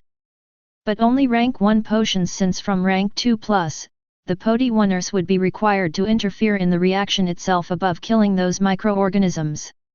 That's why expert potioners and above were a league on their own compared to apprentice potioners. Chapter 459, Concocting Rejuvenation Potion 2. When Teacher Hala played the paused screen in slow motion, Felix narrowed his eyes in focus at the sight of tiny worm-like organisms getting obliterated by the thousands every split second. The thing that was killing them was a mass of green energy which was shaped up as sharp tiny saws. This was Teacher Hala's mental energy highlighted by the queen so they could observe it doing its work. Her energy control is truly way better than mine. Felix was awed by how fast she was killing the microorganisms while at the same time turning the mixed main ingredient with the subsidiary ingredient. By turning it, it allowed her to inspect other places on their surfaces, helping her eliminate most of the tiny organisms. Since she was eliminating them during the concoction, she was required to remove at least 95% of them before the main and subsidiary material melt with the catalyst, leaving only a green liquid behind. Unsurprisingly, she nailed it in under 30 seconds due to her wide experience, unlike Felix who takes forever to eliminate those microorganisms during the preparation stage. That's right, it was possible to clear the materials fully of those microorganisms before the concoction. Actually, that was recommended to be done for rank 2 potions and since they were 100 times more difficult than rank 1. As for young potioners, they were needed to do it to practice their mental energy control for rank 2 potions. Should I play it again with a slower speed? Teacher Hala asked the entire class. Everyone shook their heads, even Felix. But he did raise his hand to ask a question. Go ahead. Teacher Hala gave him permission with a slight head nod. May I know how did you manage to shape up your mental energy like saws to kill them efficiently? Felix informed. When I try to eliminate a microorganism, I end up either using softer force, not damaging it, or using way too much and ending up affecting the material as well. Teacher Hala nodded her head in understanding and answered, as much as I want to tell you that there is a shortcut to doing it, the reality is that only practice and long-term experience would help your energy control. She pointed at the witches and said, not a single young witch here didn't practice her fine use of mental energy since birth. That means they had at least 16 years to practice in the UVR before entering the Royal Academy. Felix sighed after hearing so as he also realized that he was super late when compared to the rest of the witches. After all, potion making was their path in life. It was only natural that all of them would have practiced at least their mental energy control before enrolling in the academy. I don't know if you have already a good daily exercise to get better at controlling your mental energy at a finer level, but if you don't, I can recommend you one. Teacher Hala offered. I can use one. Felix said while bowing his head slightly in appreciation. Give me your UVR ID, I will email it to you. She requested. Cough, you already have it, teacher. Felix pointed at his face and mentioned after seeing her bafflement, I made 2 orders from you. The last one was just a couple of months ago.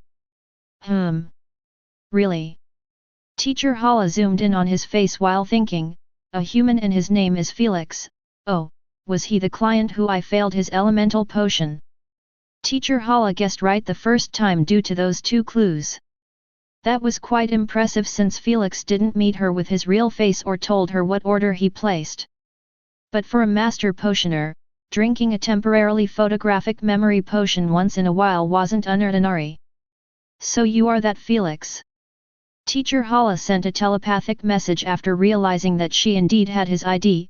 It's truly a peculiar way to meet one of my clients. Indeed, I am honestly still finding it hard to believe that you are a teacher as well.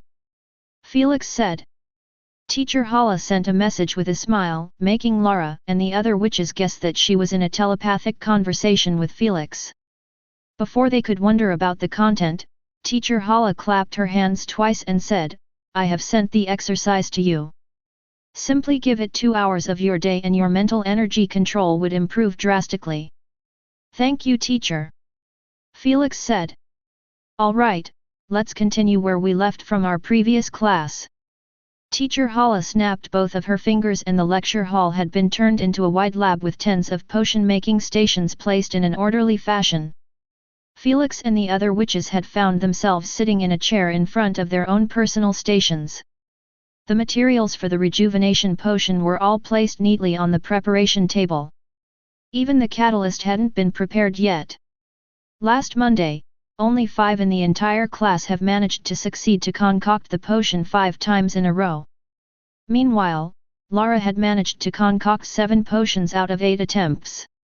Damn, I still can't concoct even one without destroying the microorganisms in the preparation stage.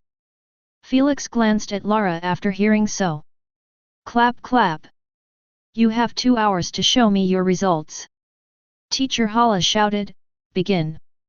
Everyone started with the Marmader grass, wanting to extract its essence to be used as the catalyst. Felix also picked 10 grass blades and placed them in a granite mortar ball. Then, he grind them with a pestle for a minute until the grass blades turned into a greenish paste. Felix knew that the Maridar grass wasn't infested with those tiny microorganisms that refused to die. Instead, they were easily burnable compared to the others. Hence, he didn't activate his quantum vision but picked the mortar and took it to the glassware table. He used a wooden spoon to pour out the paste in a round-bottomed flask that was above a Bunsen burner. The round-bottomed flask was being held by a ring stand to not fall off. In order for the heat to not come in contact with the round-bottomed flask, it was placed above a wire gauze. The tube's end was connected with a controllable tab. Underneath the tab was a long test tube that was also held by a ring stand.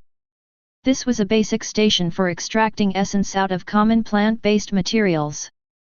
After turning on the heat, Felix marked the time in his head and went to the preparation table. He repeated what Teacher Hala did by separating the veins and cutting down the leaf to pieces. But he didn't mix them as Teacher Hala did. Instead, he activated the quantum vision and zoomed in on the veins first until he managed to spot the microorganisms wriggling everywhere, creating a creepy scene. Felix took a deep breath to calm his nerves and started utilizing his mental energy by thinking of wanting to crush those microorganisms. To not destroy the mixture as well, he started off on the weaker side. This resulted in the microorganisms sensing a heavy pressure on them but not enough to make them explode. I need a bit more.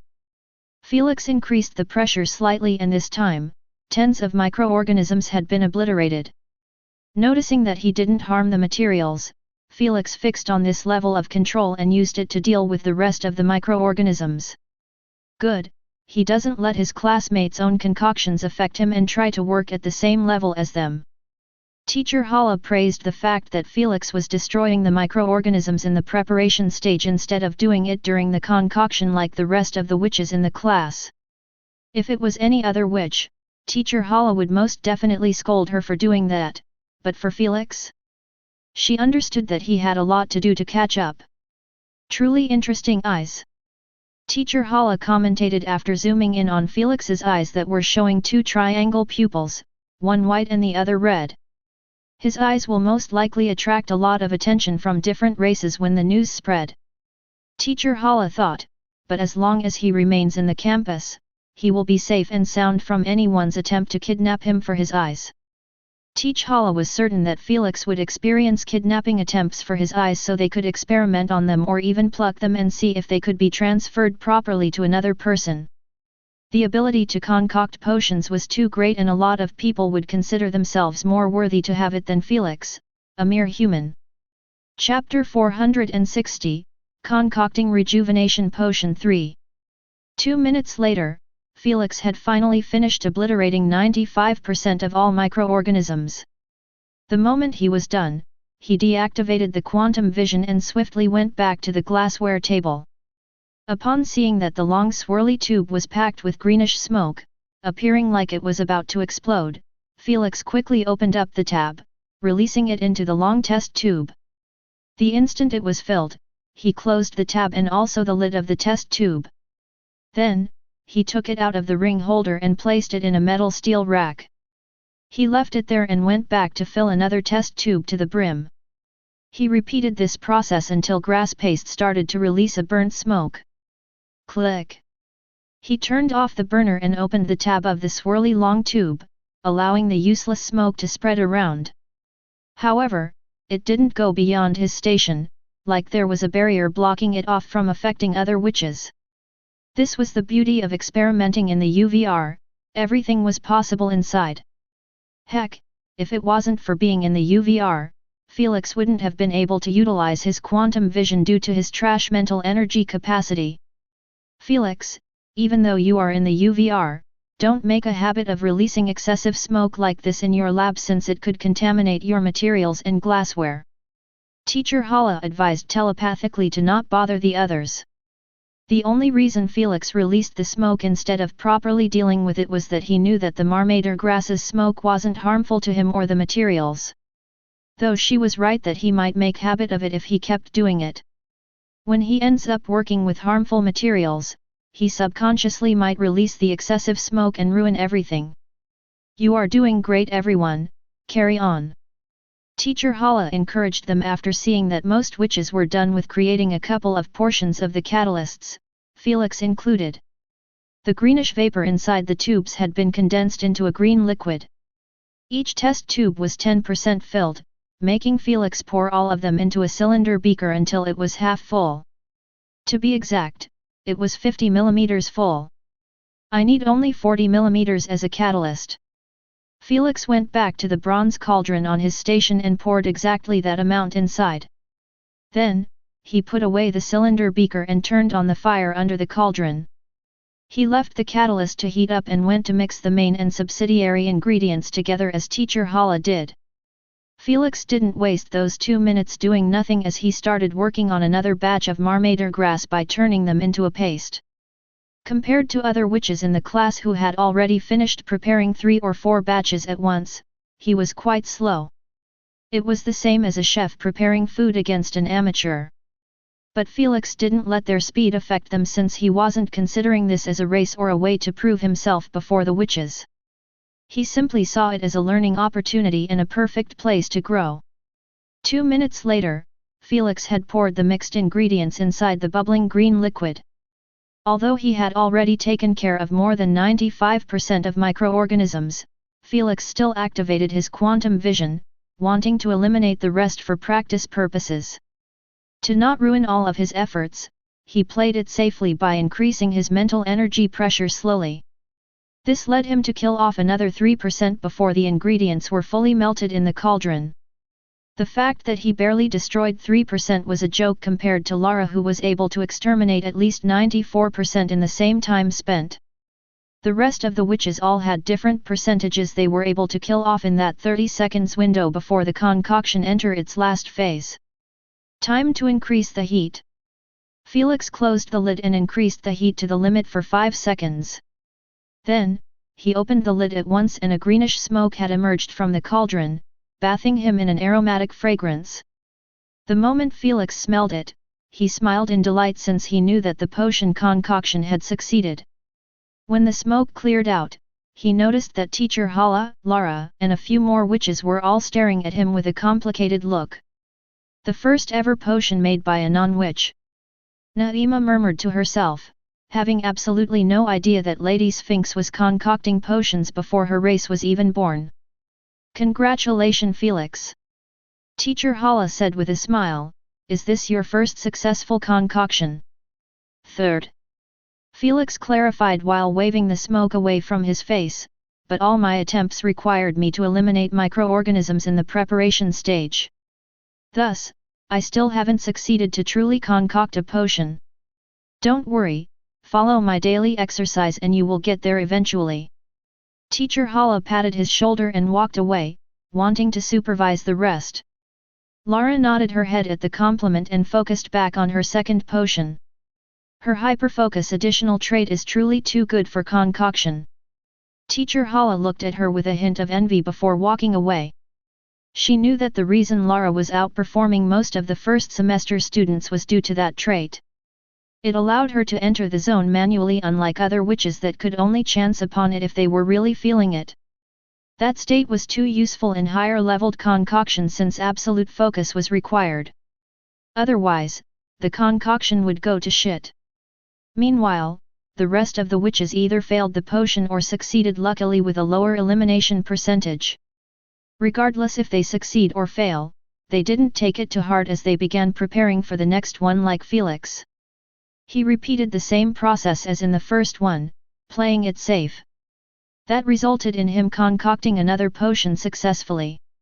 However, during the third attempt, he started practicing like the rest by trying to eliminate the microorganisms during the concoction.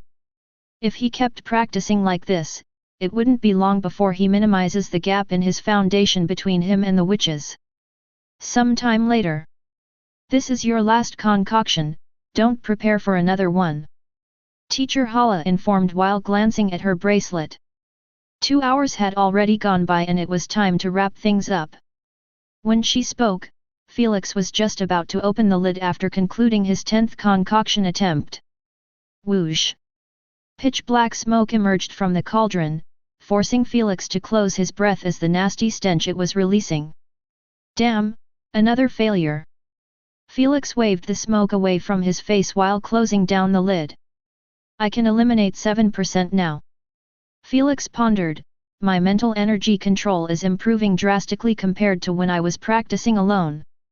Does this have to do with me drinking the neuron enhancement potion? Felix could only come up with that as a reason since that was the only difference that happened between then and now. He didn't know how exactly his mental energy control was affected, but he wasn't complaining in the slightest. A couple of minutes later, all witches had concluded their last concoction and placed their successful potions neatly on the preparation table. Then, they started chatting with each other while Teacher Hala was being informed by the Queen on each classmate's number of potions. Just as Naima wanted to ditch her station and go visit Felix, Teacher Hala clapped both of her hands and said, "Stand straight in front of your stations, I will be announcing the results of today's practice." Upon seeing that everyone was in their positions, Teacher Hala waved her hand at the holographic screen behind her and a long list had emerged. // 1. Lara, 15 rejuvenation potions / 9 successful potions in a row. 2. Mauna, 13 rejuvenation potions / 7 successful potions in a row. 3. Samar, 13 rejuvenation potions / 7 successful potions in a row. 4. Naima, 13 rejuvenation potions / 6 successful potions in a row. 35. Felix Maxwell, 10 rejuvenation potions / 2 successful potions in a row. 36. Saka, 8 rejuvenation potions / 2 successful potions in a row. 37. Luna, 8 rejuvenation potions / 2 successful potions in a row / From rank 36 to 50, all the witches had the same results since it was impossible for them to have a high fail ratio unless they were super unlucky. Most of them had a 60% chance to succeed, and if Felix used the same method as them, he would be ranked as 50th without a single potion concocted. Thankfully, Teacher Hala didn't want to embarrass him by forcing him to practice like everyone else. The witches also didn't show signs of displ.e.a.s.u.r.e by him being above them in rank since they didn't consider him as a threat. All of them were giving him a look like he was a kindergarten child who was participating in high school class with them. Felix could see their disregard as some of them didn't bother to hide it, like Lara. Let's see for how long you will keep having that look. Felix smirked faintly. Everyone log out now. Teacher Hala said while closing her eyes. When she opened up them again, she saw that everyone was lifting their heads in the classroom. Next class we will be covering a different rank 1 potion called Vial of Weakness. Teacher Hala pointed at the screen that was showing a square-shaped bottle with a brownish content and said, "It will be your homework. I want you to find out about its materials and attempt to concoct 3 of them. Those who finish the homework perfectly will be rewarded with 200 CP. The others who failed it would lose 200 CP. Understood?" "Yes." "Good." Teacher Hala waved her hand at them while saying, "Class dismissed." Chapter 461, The Contribution System. Immediately after she said so, Naima and the rest all went to Felix, gathering around him just like before. But this time, they all asked to share their IDs to stay in touch. Felix touched their bracelets one by one until his contact list was increased by 20 at once. "Can you tell us your dorm room?" Naima requested with a hidden glint, I think it's better if we studied in it today instead of going to the library. Her friends all nodded their heads in approval, making Felix snicker in his mind, like hell I will expose my dorm room. He understood that his dorm room and parking lot were private information which weren't exposed like his class name. Hence, if he played it well, he could keep his privacy for as long as he could hold. Privacy was a must in those 2 weeks when the situation would be completely out of hand. I will do you one better. Felix stood up and said with a polite smile, I will give you my UVR's room link or give me yours and we can gather there to study.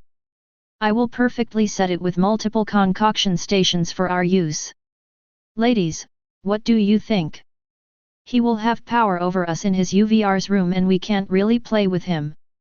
True, but we can't scare him off like before by rejecting. Let's agree and see what we can do at that point in time. Let's discuss this later on. Felix smiled charmingly, if you excuse me, I have an appointment. Whoosh. Felix jumped over their heads and went straight to the classroom's window that was wide open. Before the witches could react, Felix had already jumped through it and disappeared out of sight. The witches looked at each other with a hint of shock for a split second before dashing together to the window.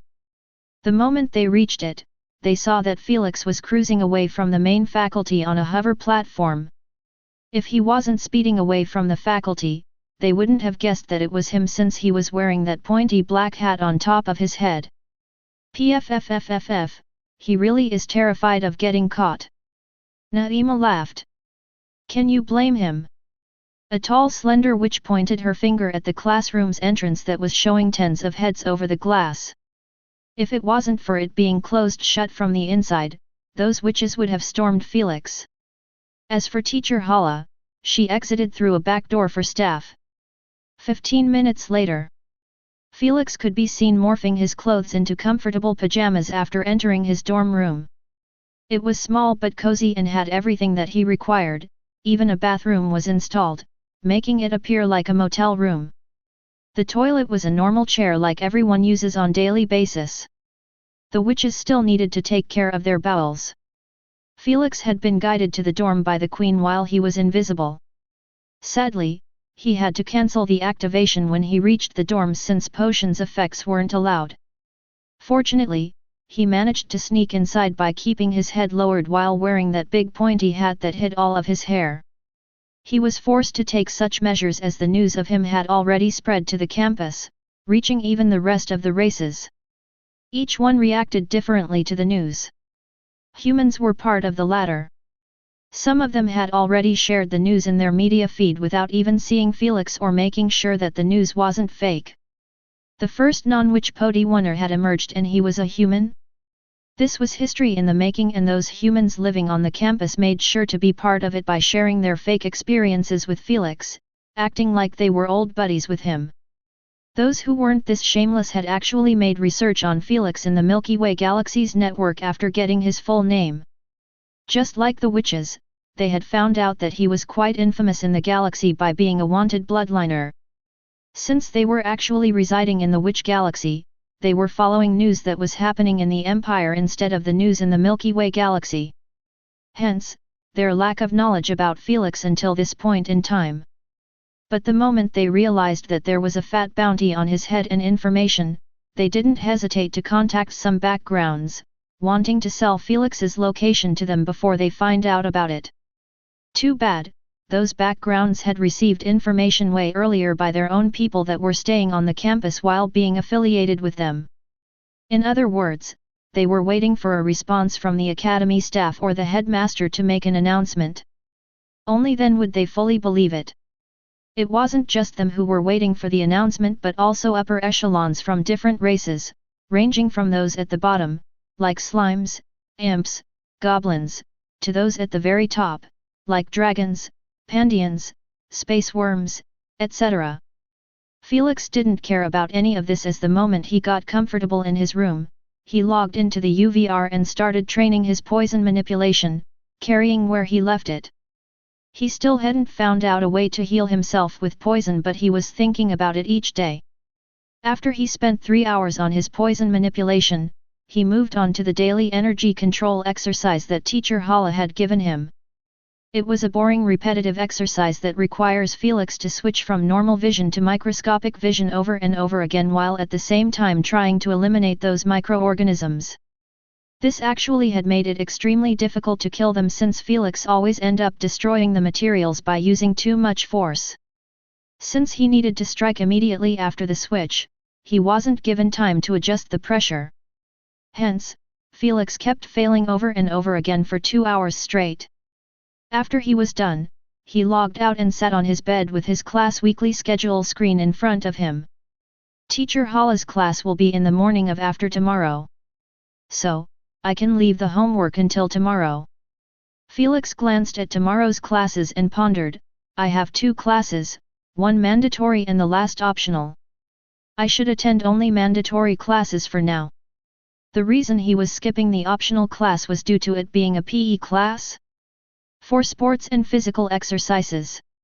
He understood that it was a class to help witches stay in shape since simply relying on potions wouldn't cut it. But for him, he was already practicing daily without being told to. Alright, let's see how the contribution system works. Felix waved the schedule to the side and brought out the home page of the Academy's website. He didn't need to dig deep to find the contribution system as it was highlighted on the home page, showing how important it was in the Academy. After Felix clicked on it, he was transferred to another tab that was showing the entire details of the system. He spent 10 minutes reading the important stuff and skimming the useless information. What he found was that the entire campus was operating based on contribution points instead of supremacy coins. Food, books, drinks, entry to clubs and bars, requesting personal tutorage from teachers or seniors, lodging, buying materials, and the list goes on and on.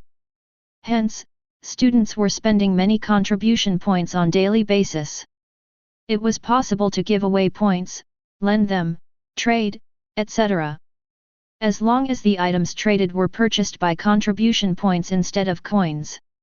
As for trading contribution points with supremacy coins, that were forbidden and anyone attempting to do so would be ratted on by the Queen. At least it's not hard to earn them. Felix thought while reading the methods to obtain those points. There were multiple methods such as attending optional classes rewards 50 CP, doing homework rewards 100 CP, achieving high scores in tests rewards points depending on the rank achieved, and many other methods. Yet, the best one had to be accepting missions posted by witches either on the campus or outside of it. Those missions could range from being a lab assistant to hiring young witches to do their monthly quota of rank 1 potions concoction. Those types of missions are quite popular. Felix thought while glancing at a mission with the same requirement and rewards 1000 CP after getting it done. I might accept a couple when I get tight on CP. Felix waved the holograms from his face and thought, for now let's get some shut-eye. Since the moment Felix stepped into the planet, he didn't relax for even a second as he was moving from a place to another, without mentioning his replacement integration. The moment he closed his eyes, he has instantly fallen into a deep sleep, not knowing that the headmistress was preparing for a press conference in the UVR to address the rumors about him. Chapter 462, The Media Conference. In the faculty, the headmaster's office. Aradhel, did everyone arrive? The headmistress asked while sitting on her desk's chair. Almost, the dragon's representative is late as always. Aradhel sent a message with an irked tone. We will give him extra 5 minutes. The headmistress said calmly, if he didn't arrive by then, we will start the conference and freeze the invitation link. With pleasure, Aradhel said while standing next to a podium on a medium-sized stage. Before her, there were hundreds of chairs placed neatly on a red carpet inside a humongous ancient hall. All of those chairs were taken by media representatives of the most known races in the universe.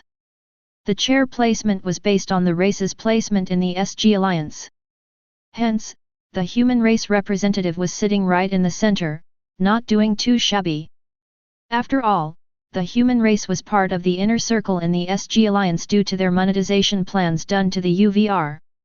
Although they were at the bottom of the inner circle, it was much better than being in the outer circle, like the weak and less intelligent races, beasts, imps, azarths, slimes, etc. Meanwhile, the front seats were taken by representatives of the top 30 races in the universe. There was a vampire seating with a notepad on his L.A.P. while his finger was tapping impatiently on his elbow. Besides the elven, there was a humanoid-shaped mass of water without a single organ. Just pure blue water sitting like everyone else. This was a water elemental spirit from the elemental galaxy. A galaxy where mountains, oceans, grass, dirt, rocks, and every natural object could awaken its spirit. This phenomenon was happening only in this galaxy. The weirder part, the moment the elemental spirit leaves the premise of their galaxy, they would lose their spirits, in a sense, they would die straight away. Yet, this was merely one of the known universe's mysteries. Thankfully, with the existence of the UVR, they were integrated into the universe without needing to leave. In this hall that was filled with hundreds of different races, the elemental spirits were still not the weirdest of the bunch. Yet, no one was exclaiming here and there as those media representatives were used to meeting like this for serious news. The pride on those bastard dragons is driving me nuts. A werewolf growled with his fangs dripping with acidic saliva into the ground, making the representative next to him distance his chair a bit. Their pride amount to nothing compared to your dog race. The same vampire insulted with a mocking tone from 10 seats away, making everyone in between them cringe at what was about to come. I dare you to repeat it, you disgusting piss-drinking bat. The werewolf cursed back loudly, sounding like a roar. You think I won't? The vampire's graceful composure was nowhere to be seen as he yelled back, you butt-sniffing dogs shouldn't be even considered as a race, don't even mention being one of the top 30. You call us butt-sniffers, but you F***ers wouldn't hesitate to drink females' menstrual blood if you were hungry enough. The werewolf fired back immediately, appearing like those curses were on the top of his lips. The moment this unsavory subject was brought out, the elven goddess instantly muted them both with her eyebrows knitted in irritation. The rest did the same, having no intentions of hearing the rest of their never-ending bickering. It happened so many times, they already memorized most of their curses. That's because both of them reside in one galaxy, splitting it into two halves. Both of them wanted to kick the other race to own the entire galaxy, but their strength was too equal. Even after both of them conquered deserted galaxies around their main galaxy, they still refused to give up on it since it was their ancestral grounds. None of them dared to accept one-for-all battle with the Scallions' terms without securing a way to 100% ensure their victory. Hence, they always participate in mere skirmishes, slaughter each other in the UISG games, and lastly enter a word fight every time they come eye to eye. Sigh. Here I thought placing them both at the corners of their seating line was going to do the trick. Aridhel shook her head and ignored them just like the rest. It wasn't like she could just place one at the front and the other at the back, since those seatings were based on the rank of each SG Alliance member. There was no way in hell one of them was going to accept being placed at the back while his enemy was sitting at the front. That would merely create another situation that she dearly wanted to avoid. If they only voiced their disinterest in the conference like the dwarves, metal race, Pandians, and few more races who weren't planning on coming, she wouldn't be this irritated.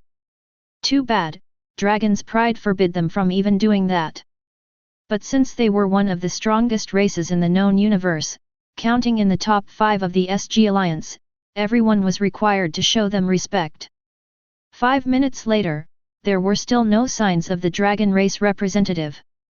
Aridhel immediately contacted the headmistress asking for her decision on the matter. We made our guests already wait too much.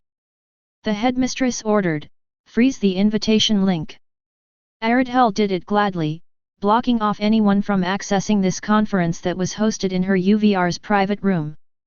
A few moments later, the headmistress manifested in front of the podium, silencing the grumpy crowd at once. Even the vampire and werewolf who were going at each other's throats decided to behave properly in front of the headmistress. The first thing the headmistress did was bow her head slightly to the representatives and apologize. I feel apologetic about keeping you waiting for so long. I hope this token makes it up for your time lost. The headmistress waved her hand and everyone had noticed that coupon-like slip was hovering in front of them. When they touched it, it broke off into light particles, leaving behind a notification. Congratulations on receiving a 5% discount on all ranked potions. Delightful chatter broke out in the hall as everyone had loved the gift. Although it was just 5%, that was too useful when buying rank 4/5 potions that cost 20 billion SC+. Only a few filthy rich races like witches could afford to throw money like this. Upon seeing that everyone had turned docile again, the headmistress went straight to the subject and announced, I am ready to accept any questions you have about our newest student, Felix Maxwell. The hall went silent immediately as everyone's expression had stiffened after getting an official statement from the headmistress herself. From everything they read and saw in the network, they knew that a human joining the academy was real. However, there was always that hint of doubt, making them disregard the news and consider them as witches playing a prank on everyone. But now? They could only glance at each other and see their peers' stupefied expressions. A second later that felt like an eternity, the hall had exploded in deafening noise as every representative was throwing a question at the top of his voice. Is he really from the human race or is he a byproduct of a genetic research institution in the Empire? How can he concoct potions? Does he have a tail with a spiritual eye that allows him to utilize his mental energy in a microscopic world? Why was he accepted in the Royal Academy where only elite witches are approved? What does the Witch Queen think of the matter? Questions and inquiries kept being thrown here and there, mixing them all together to create an irritating inaudible noise. Before things got out of hand, the headmistress raised a hand elegantly and said, Silence please. Just like a spell was being cast, the hall returned to its silent state as everyone had been muted by the Queen against their own wishes. The moment they entered Aridhel's UVR room, they had to give up some of their rights to make the conference run smoother. Just like always, please raise your hand if you have a question. The headmistress said calmly. Although no one liked being muted like this, they still respected the rules since everyone was doing so in this type of large-scale media conference. Hence, everyone raised their hands and waited to be picked. The headmistress surveyed all of them with her eyes and ended up picking the human race representative first since Felix was a human. The human race representative fixed his tie and stood up under the gazes of hundreds of different races placed on him. But he didn't show any signs of nervousness as to be able to secure this job. He needed to be the best of the best in his field. Madam Headmistress, I dearly wish to know if Felix Maxwell who joined the academy is Felix Maxwell, aka landlord in the SG. He asked with his held breaths. He had already a solid lead on the truth but he wanted to hear it from her lips as this would change the entire situation in the Milky Way galaxy. Chapter 463, The Media Conference 2. Landlord. The other representatives frowned their eyebrows as they had never heard this name before. It was understandable as it was already impossible to know all the news on their own galaxies. How could they bother with another SG persona in the Milky Way galaxy? Yes, it's him. The headmistress answered bluntly. Shit, it's really F***ing him. The man exclaimed in his mind, does the Phantom organization have a way to give humans the ability to concoction potions as well? The leaders would lose their shit if they found out about this. Next. No one cared about the excited man as they raised their hands up again after hearing the headmistress. Soon, she picked the elven goddess. Thank you. The elven goddess stood up with her head lowered slightly. When she came into eye contact with the headmistress, she asked politely, May I know the reason for the human being accepted in the academy? The other representatives nodded their heads at this question, wanting to know the answer as well. They understood that Felix's reputation wasn't that big to warrant him a position in the academy. In their eyes, he should have been caught and experimented on or even worse get killed to avoid the public finding out that a human was capable of concocting potions. He got accepted because he passed the enrollment exam under my assistant's supervision. The headmistress lied through her teeth with a calm attitude, if any one of you managed to pass the enrollment exam, you can also join the academy. Her answer was good, but it wasn't what they wanted to hear. They weren't stupid to believe that was the real reason. However, since the headmistress clearly had no intentions of telling the truth, they didn't want to push her too much lest she ends the conference early. The reason the headmistress lied was due to Lady Sphinx. After all, she couldn't tell them that her master was the one enrolling Felix. The primogenitor's identity must remain hidden at all costs. The headmistress must have signed a contract to make sure that it stays this way or something else. To avoid this subject being brought out again, the headmistress pointed at a tiny cute fairy that was releasing sparking dust from her wings. She wasn't even 30 cm tall, making her fly a bit higher than the rest to be seen. I wonder what the Witch Empire's stance on the matter. The cute fairy placed her tiny finger on her sparkly lips and asked, "Do you consider him as a witch or just a human who is in the academy to learn lessons?" Although this question was released from a cute little thing, it was screaming with bad intentions aimed at Felix. Every representative had noticed the hidden meaning behind her question: is the Empire going to protect Felix at all cost and punish anyone targeting him just like they were treating Royal Academy witches or not? Since Felix Maxwell is now a full-fledged student, he is treated just like any other student in my academy. The headmistress said with a calm tone, "We don't discriminate between races." This answer surprised some representatives as they didn't think that the headmistress would actually proclaim that she had his back, even though she knew that he was going to attract a lot of aggression from their superiors. After all, they were most definitely going to either contact Felix and request him to meet them or straightaway kidnap him on the campus for his eyes. But now? The headmistress made it pretty clear that no one should have any intentions of aiming at his head in her academy's premise. Whatever, he is bound to leave the campus in those 3 years. Just as those kinds of thoughts crossed the representatives' minds, the headmistress announced abruptly, "I forgot to mention that Felix Maxwell is going to be bestowed AAA dual citizenship in the Empire. The citizenship is going to be given by the Witch Queen Allura herself."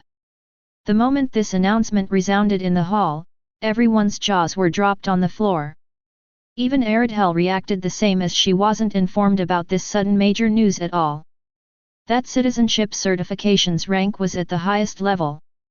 It was given to only a few non-witch natives who proved that they were truly friends of the Empire by doing achievements that were too extraordinary, naturally, in the service of the Empire. The reason it was this high and grand was due to the fact that people with this citizenship were actually considered above in importance than expert potioners. Those with that kind of importance shouldn't be touched at all by anyone lest they anger the Witch Empire as a whole and flip on their entire race by not selling them a single potion. "You are killing me, Master," the headmistress complained in her mind after seeing that most representatives' expressions got dark instantly. It seemed like Lady Sphinx didn't need to make her sign a contract, as she was probably in the consciousness space of every student of hers. For a primogenitor being, splitting a tiny piece of consciousness was too easy to pull off. By putting it in her students' minds, she could easily see what they do and also have the ability to kill them with a mere glance if they provoked her. "Don't worry about Allura, I have already informed her about this and she plans on dealing with their complaints," Lady Sphinx added. All of this was happening while Felix was sound asleep, not knowing that Lady Sphinx was having his back. But honestly, he already expected that he wouldn't be harmed at all in the Witch Empire due to his importance to Lady Sphinx. It would only cost her an order or two, and those high authoritative witches could only obey no matter how shitty it was going to be for them. "As long as junior sister knows about this, I don't mind doing any of this."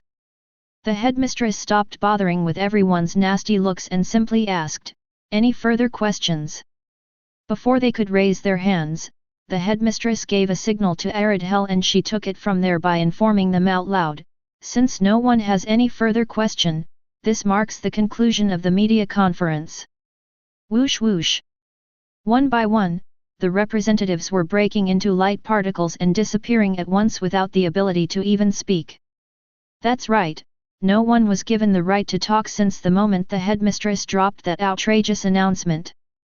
They knew that their superiors wouldn't be pleased with all the answers since they clearly demonstrated two things: A human could concoct potions, no one should have a single thought of touching him as he belonged to the Witch Empire now. After the hall was emptied, Aradhel went next to the headmistress and asked in confusion, "Is the queen really going to give out a AAA citizenship?" "Yes." The headmistress said, "I don't have a date yet, but it is already set in motion." She smiled wryly while remembering Felix's face. "I can't believe that our 10th AAA citizenship would be given to a kid who done nothing to the empire." This was the reason why other representatives were disgruntled by her announcement. They understood that it was a deliberate move to protect Felix against them, since the moment their kidnappers or assassins try to enter the capital, they would be forced to sign a contract that forbids them from harming witches. As for the rest of the races, the witches honestly didn't give a shit about them that much to force everyone to sign a contract to be completely pacifist or go to jail. Thankfully, most races working for the witches were merely commoners with low strength and almost invisible. No one would bother to target them for the fun of it. Felix was supposed to be part of this group. However, after the citizenship, he would be actually protected even better than expert potioners. The punishment for harming a master potioner was either execution or working in hellish mines for the rest of the offender's life. Since only by signing this contract could they enter the capital, those kidnappers or such would find it extremely difficult to target Felix. If they removed their bracelet, the authorities would be informed in less than 10 minutes and arrive instantly to investigate the reason. Those layers of defense made for witches were now applied on Felix. Forget about humans who were aiming for him due to his bloodlines, now he wouldn't be touched even by other races. But as they say, if there was a will, there would be a way. If Felix still ended up getting caught after all of this, then he could only blame himself for dropping his guard. Chapter 464, The News Spreading Universal. 6 hours later, very early in the morning, in the dorms. The alarm went off in Felix's room, making him wake up with muddled eyes. As usual, he went straight to the bathroom to take care of his hygiene. When he was done, he bought his breakfast online and paid for delivery to his room. He had no intentions to head to a restaurant in the upcoming couple of weeks. While he was waiting for food, he decided to check on the daily morning news like always. Since the news was based on his location, he was shown the trending news that happened in Femagrath. /1, unprecedented. Felix Maxwell, a male human, joins the academy after passing the enrollment exam. 2. Shocking. The Witch Queen Allura has just announced that Felix Maxwell will be conferred with AAA citizenship in 3 days. 3. Finally exposed. Felix Maxwell's method to concoct potions. 4. Congratulations to Sage Bomu for succeeding in concocting Brew of Love, a rank 5 potion. Felix's eyelids twitched after seeing that 3 articles belonging to him were dominating the top 3 news on the planet. He truly didn't expect that he would explode so soon, making his name reach far and wide in the empire. It was only natural that the news popular in the capital would be popular in other planets in the empire. Did something happen? Felix pondered while cli.c.k.i.n.g on the second article. Upon seeing that the news was actually legit, Felix raised an eyebrow in surprise and asked, "Elder, was this your doing?" Too bad, no one responded to his question. He asked 2 times and stopped after he didn't receive a reply from Lady Sphinx. He didn't know if she was busy or she simply was too consumed in her book to bother replying to him. Whatever it was, Felix already knew that Lady Sphinx was the one helping him, since the Witch Queen wouldn't make such a sudden announcement. Then, he immediately entered his email inbox and requested the Queen AI to check if he received an email from the Witch Queen, Dalalaya, or other high authoritative figures. "You have one email from Sage Dalalaya," the Queen AI informed. "Open it." Queen AI did as she was told and left Felix to read the email in peace. It wasn't really that long, but just an invitation to the Witch Queen's UVR's royal palace in 3 days for the AAA citizenship bestowal. Plus, how the event would be carried out. Naturally, it was hosted in the UVR so Felix wouldn't be required to move out of the campus and endanger himself. It would be the greatest joke if he ended up getting kidnapped while on his way to accept AAA citizenship that was meant to protect him from such a thing. I didn't expect to meet the Witch Queen so early. Felix murmured while closing down the email. Hopefully, she wouldn't see me in a bad light due to close connection to Lady Sphinx. Felix wasn't a fool to not understand that he was an outsider who was leashing on their master. What's worse, he inherited her eyes, something that none of them could do. He hoped to be proven wrong. I just need to keep my eyes open at all times and never trust this sense of safety. Whether on the campus or outside. Multiple eyes are going to be on me 24/7. Felix said grimly while typing a polite reply to Dahlia, entailing his acceptance. Then, he sent it and checked his inbox for any more emails related to his student status. The first emails he spotted were ones sent by Olivia, his grandfather, Mr. Rodriguez, George, the Anti-Royalty Alliance members, and a bunch more from the Earthling team. / from Grandpa. Little rascal. You actually have run to the Witch Empire to enjoy the company of the beauties there while leaving this sack of bones in this infested planet. Just wait until you come back. My belt thirsts for some blood. P.S. Seriously, what's up with the news that you are capable of concocting potions? Are they legit? Message me back ASAP or unmute your messages, damn it. Much love Gramps / Dear Prick Felix. Are you doing alright? I just heard the news and currently, the entire team is with me as I am writing you this email. We were all worried about you, thinking that you were stranded in space or some deserted planet. But, you actually were hanging with the witches. You prick. Give me back my worry. P.S. Leo and Rolandinho are begging you to find them a way to enter the Witch Empire as well. PS2, don't do it, they have drool slipping past their chin, they don't have good intentions for the witches. Much love, Olivia / After Felix finished reading the most important emails, he chuckled to himself while writing a reply to Olivia and his grandpa. He didn't think that the news would reach the Alexander Kingdom this quickly, but it was bound to happen sooner or later. He only wrote personal replies to little Oli and his gramps. Then, he closed the inbox and left his messages muted to avoid hearing his bracelet ringing every second. Shortly after, Felix had found the news about the conference held by the headmistress and understood the origin of those rapid developments. After watching the entire conference, his expression turned grim.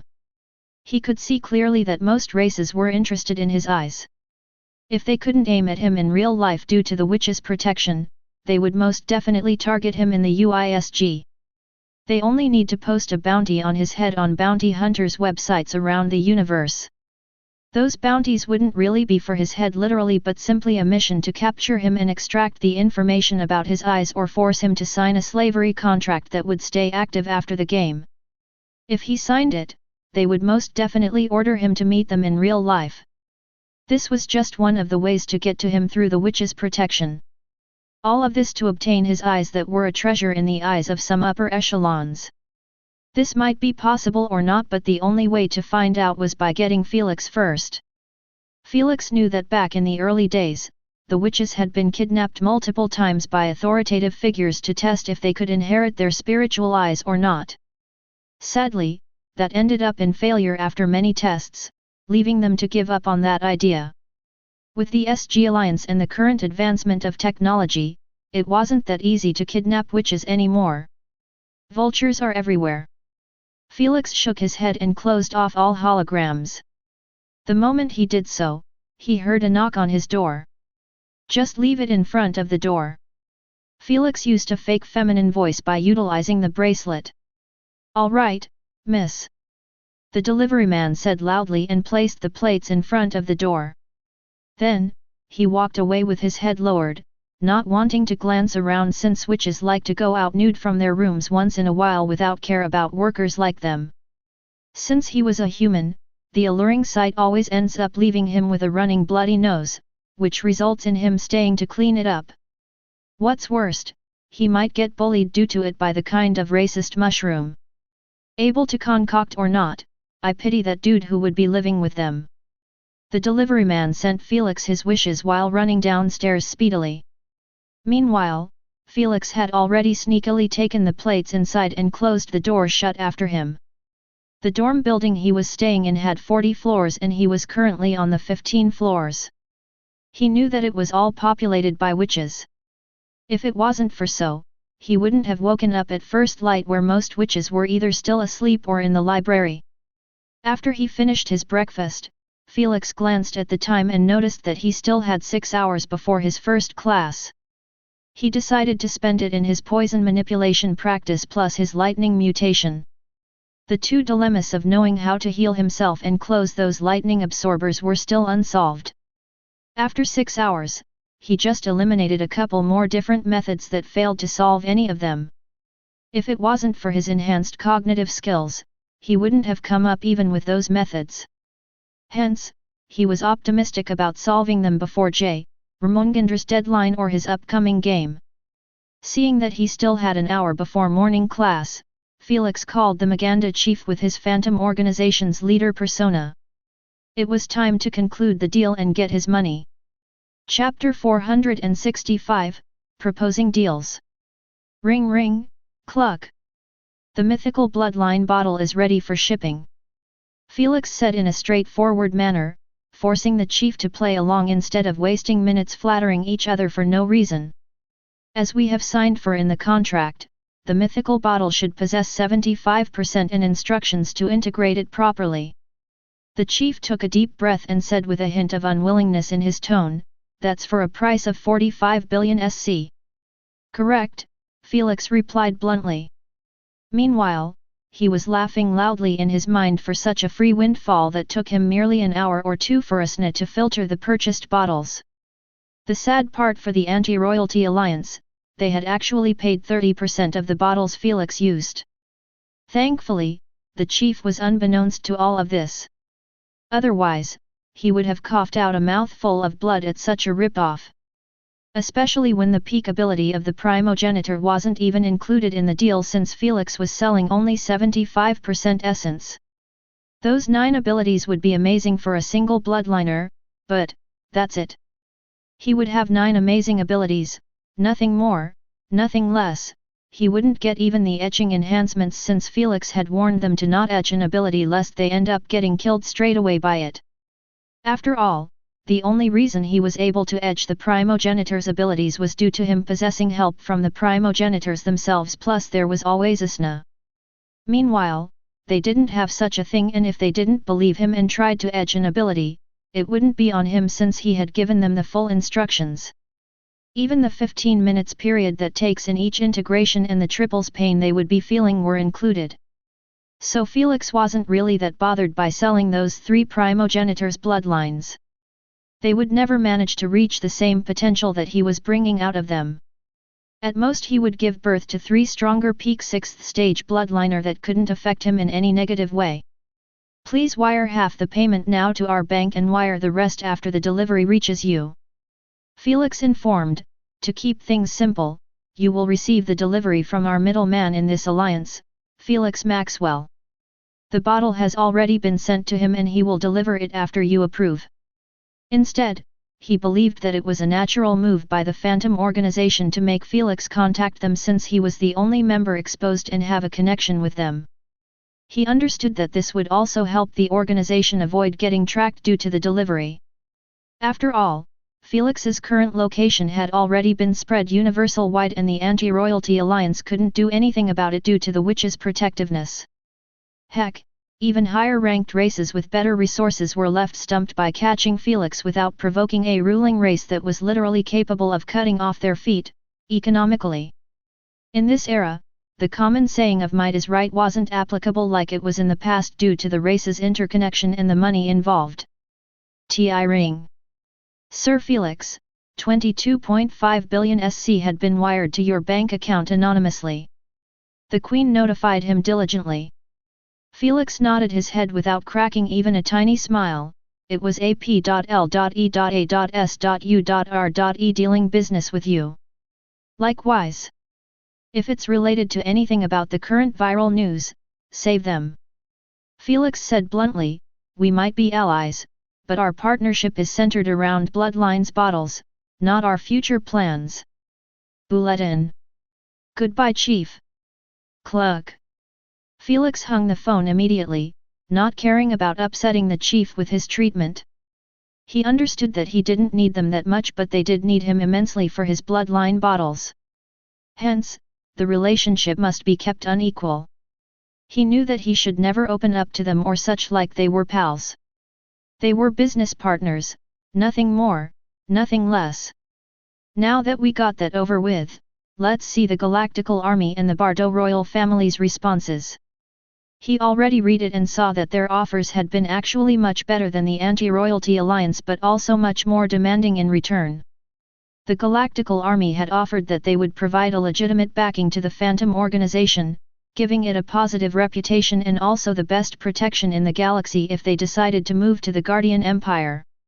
This proposal would have been amazing if they weren't asking that the Phantom organization be exclusive to the Galactical Army, exclusive in the sense that Felix was required to sell them only bulks and bulks of mythical bloodlines to arm their soldiers.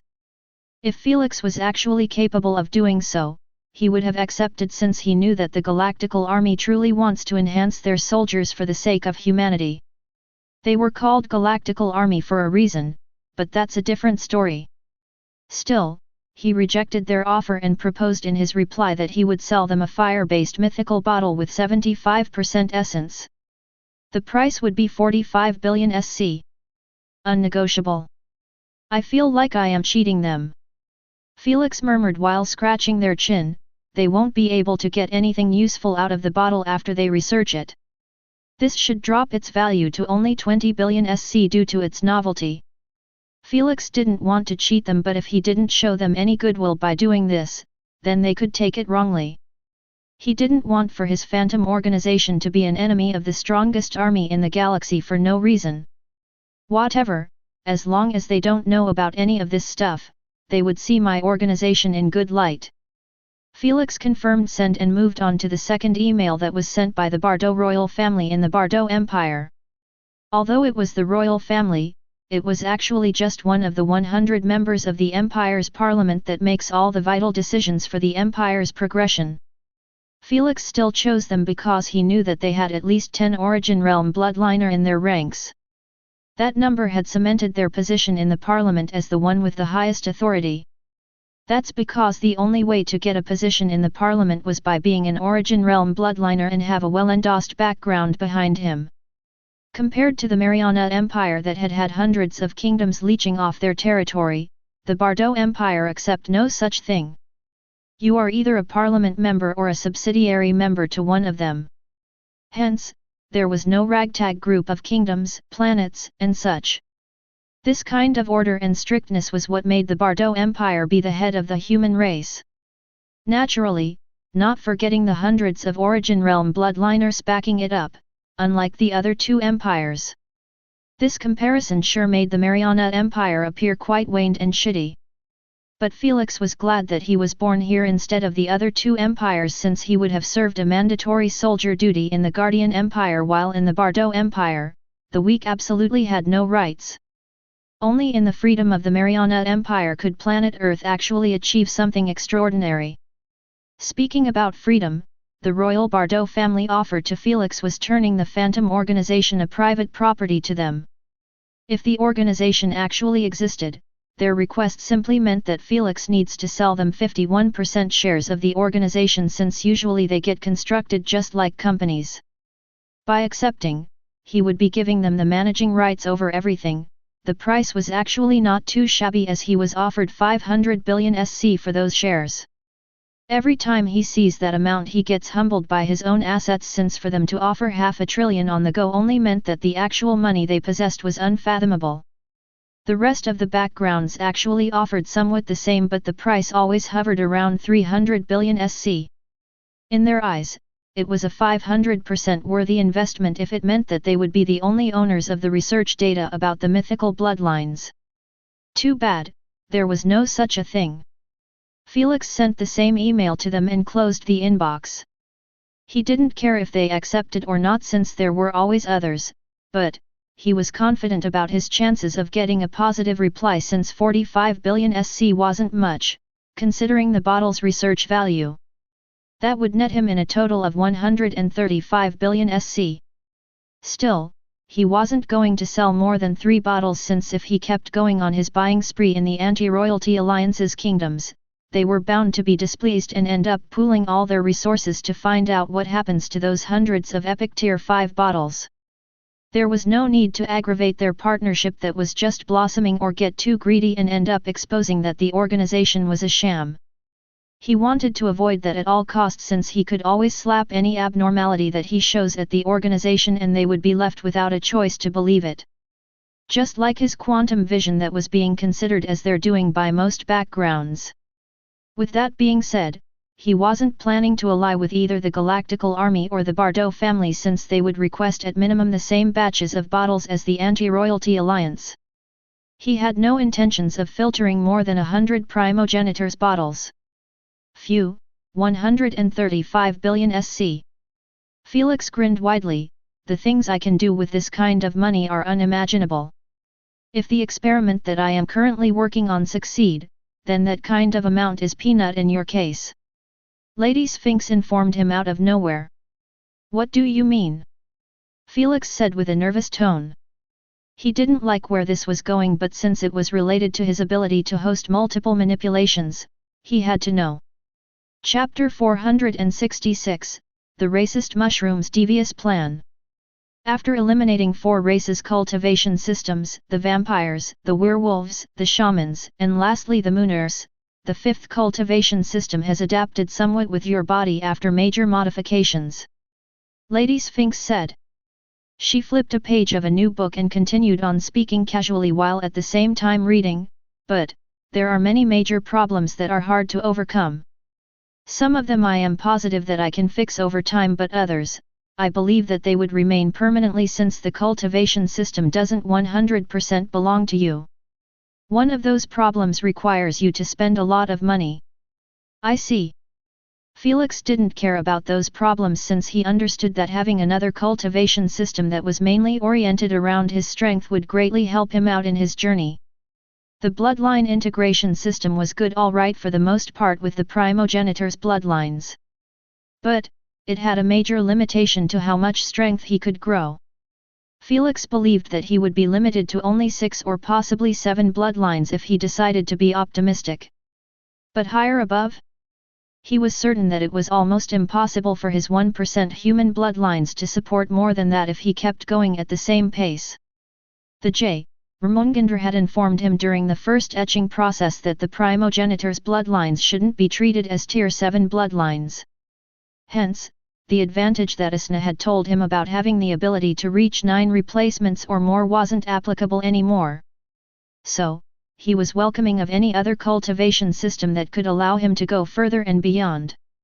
Elder, may I know what cultivation system you picked? Felix asked with held breaths in anticipation. Asna and the J. Ramongandra who were playing chess glanced over at her in curiosity. They weren't informed yet by her research results since she literally started just yesterday and already got something to show. You will know when I succeed to implement it in your perfect copy. Lady Sphinx said, annoying Asna and the J. Ramongandra. Felix's eyelids twitched but he didn't bother her about it. He was patient enough to wait until she fully discloses everything at once. Though, he was a bit worried about what path she was going to choose that would make 135 billion SC not enough to support it. But for now, he could only throw those matters at the back of his head and change his clothes, preparing for the upcoming class. After he morphed his clothes, he beamed the weakening potion and drunk it like a morning juice with a pleasant expression. He was absolutely not affected in the slightest by it. Hopefully, it's not going to be as bad as yesterday. Felix wished under his breath while activating his infrared vision in the hallway. Upon seeing that the only 6 humanoid auras were outside of their rooms, probably chatting based on them grouping up together. Felix frowned his eyebrows at this but still decided to give them a couple of minutes, hoping that they would walk away or something. Too bad, none of them budged. I can only risk it again. Felix wore his pointy hat with a bitter smile and exited the room. Without a split second wasted, Felix walked towards the elevator with his head lowered, gazing at a hologram that was showing the Academy's website to avoid suspension. Just like yesterday, he earned only a few glances before the witches switched back to their conversation. Before he reached the elevator, he looked down, wanting to see how many witches were filling the elevator that was going up. The moment he saw that it was semi-packed, Felix switched his path, heading to the staircase. He could see that only a witch or two was using them. Heck, if it wasn't for the constant potions they keep drinking, they wouldn't even be able to walk a kilometer before dropping dead tired. That's why there was a PE class in the faculty that was being taught by a few hardcore witches that were exceptions to that shitty fitness most witches had. When Felix did look on the website about the teachers and their ranks, grading, reviews by witches, etc., he saw that teacher Dajmala was responsible for the PE class of the first semester students. Thus, the reason why those witches were scared shitless by her yesterday. VRRR. After Felix reached the ground floor, his bracelet started vibrating. Upon noticing that it was Lobna calling him, Felix ignored it for now and simply increased his speed until he got outside of the building. Then, he whipped out his hover platform and rode it while requesting the Queen to accept the call. Thank God he did so away from the witches as a loud noisy chatter resounded from the bracelet, almost deafening his ears. It was like Lobna was calling from the middle of an active war zone. I can't hear you, Felix, if you are speaking. Lobna's muffled voice barely came out of the noise. Give me a moment to get out of this madness. All right. Baffled, Felix could only keep the call ongoing. 30 seconds later, the noise from the other side lessened and Lobna's huffs kept assaulting Felix's ears. I am finally out. It's hell, Felix here. It's hell. Don't come to the faculty if you value your life. What do you mean? Felix replied with a frown. Hundreds of witches are camping at the main entrance of the faculty as a protest against you. She cursed. They are being led by that snobby *tch Lily, as she is the leader of their society, that's called Nobility Society. Felix was startled by the news as he didn't expect that racist mushroom would make a move against him just the day after she got demolished by him. Heck, she even mobilized her society against him by starting a protest. Based on his research on the website yesterday, he knew that what she was doing was absolutely allowed. That's because the Academy had many different societies where witches with different thoughts and discipline about potion making gather together and back each other up. If Felix was enrolled in the first month with the rest of the witches, he would have been invited into hundreds of different societies around the campus as well. Right now, Lily was leveraging on her society that was clearly meant for racist witches with a superiority complex and the rules to create trouble for Felix. Is the main entrance fully blocked or what? Felix asked, can't I just jump over their heads? I doubt they can do anything to me. Felix truly believed that this kind of trouble might be annoying, but it wasn't really a challenge for him. Trust me, Felix, don't come. Lobna warned, a friend of my friend has gotten information about one of their plans and it is devious enough that it could actually make your life hell. Are they going to cry R.A.P.E out loud after throwing themselves at me or what? Felix couldn't help but chuckle after thinking of such a far-fetched plan. How did you know? Lobna exclaimed, dumbfounding Felix at once. Are you being for real? Felix asked with a look of disbelief. He literally said it out loud as a joke and it seemed that it was actually the real deal. Instead, they have small openings just like everyone else for body waste. So even if Felix wanted to actually R.A.P.E1, God forbids, it was biologically impossible. In addition, with the Queen's existence. Yes. They have already made fake videos, showing that you were forcing yourself on a couple of nude witches at night. Although the visibility wasn't good to show your face and the whole thing screams with a staged vibe, they are going to accuse you either way. She paused to take a deep breath and continued on with a worried tone, their goal isn't to prove that you really are A.P.ed them but to simply bring your reputation to the gutter by screaming their protests against you and trying to touch you and cry R.A.P.E every time. Bloody hell, those young witches are wilding out. Asna, the J, Ramongandr, and even Lady Sphinx were left speechless by their plan as they could see hundreds of loopholes in it. However, they also understood that it was going to bring a lot of inconvenience to Felix in the academy. Imagine that he was walking in the corridor with other witches, minding his own business. Then, out of nowhere a witch bump into Felix intentionally and fall to the ground while crying out loud that he had molested her C.H.E.S.T. Naturally, Felix could easily prove his innocence by showing recordings that she was the one bumping into him just like he could show recordings of what he was doing last night. But, that's Lily's aim. Forcing Felix to play with them like this to bring him as much inconvenience as possible in the academy. After all, how could he head to classes when he would be forced to be taken to the disciplinary department to deal with those accusations? The worst part, when he proves his innocence and the witch apologize, she would merely fake cry that she thoroughly thought that he molested her due to the rumors ongoing or some fake excuse. That would net her a small CP fine and be sent back to the academy like nothing ever happened. When Felix entered the academy again, another witch would pull similar shit since the F***ing nobility society had hundreds of witches willing to go all out to ruin his experience in the academy.